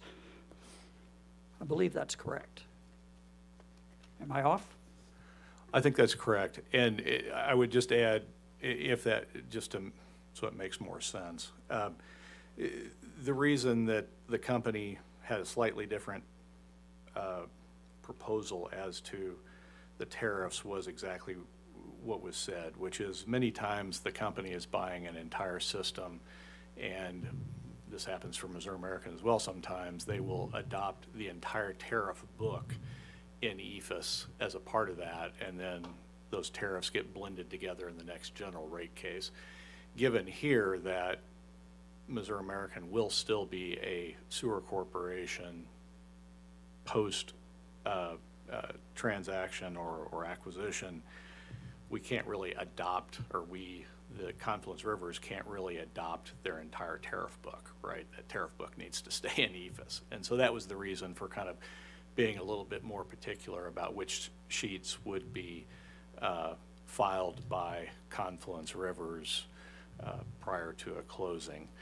And the reference to the rate sheet, of course, in time would have been January of this year, when the base rate for Missouri American was the 6536 that Confluence Rivers has proposed to charge. Thank you. So to kind of shorten that, Confluence Rivers, if the asset transfer is approved, Confluence Rivers would like to submit tariff sheets rather than adopt tariff sheets. Is staff opposed to that? No. Thank you. Let's go off the record momentarily. Everything else I have to do is housekeeping, so I don't know if anybody wants to stick around for that. I'm just going to be going over exhibits and briefs and such.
Go back on the record. Okay. I would like to briefly, at this time, go over exhibits and be sure that everything, that we all agree on everything that's been entered, and to be sure that it is in fact entered. And I'm going to go through it as quickly as I can. Starting with Confluence Rivers. Confluence Rivers, I have as offered and admitted Exhibit 1, Exhibit 2C, Exhibit 3P, and 3C. That's consistent with what I have, Your Honor. For Missouri American, I have Exhibit 100, Exhibit 101, Public and Confidential, and Exhibit 102, admitted. Also consistent with what I have. From staff, I have Exhibit 200, Confidential and Public, Exhibit 201, Exhibit 202, Exhibit 203. Correct. And then the to be admitted, or the to be submitted errata sheets of Exhibit 204 and 5. But those are not admitted yet. And then for Public Counsel, I have Exhibits 300, Public and Confidential, Exhibit 301, Public and Confidential, Exhibit 302, Public and Confidential, Exhibit 303, Public and Confidential, Exhibit 304, Confidential, Exhibit 305, Confidential. Is that correct? Yes, Your Honor, and then we will also have Exhibit 306, and that will be Mr. Murray's errata sheet. Okay, and as I indicated before, next Wednesday, July 2nd, is the deadline for any objections to information contained in the errata sheets.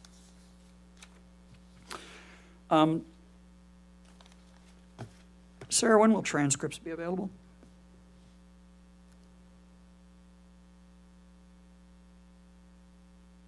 I would have to look at my backlog to see where it would be in the regular course of business, but you can just tell me when you need it, and I can get it done by then.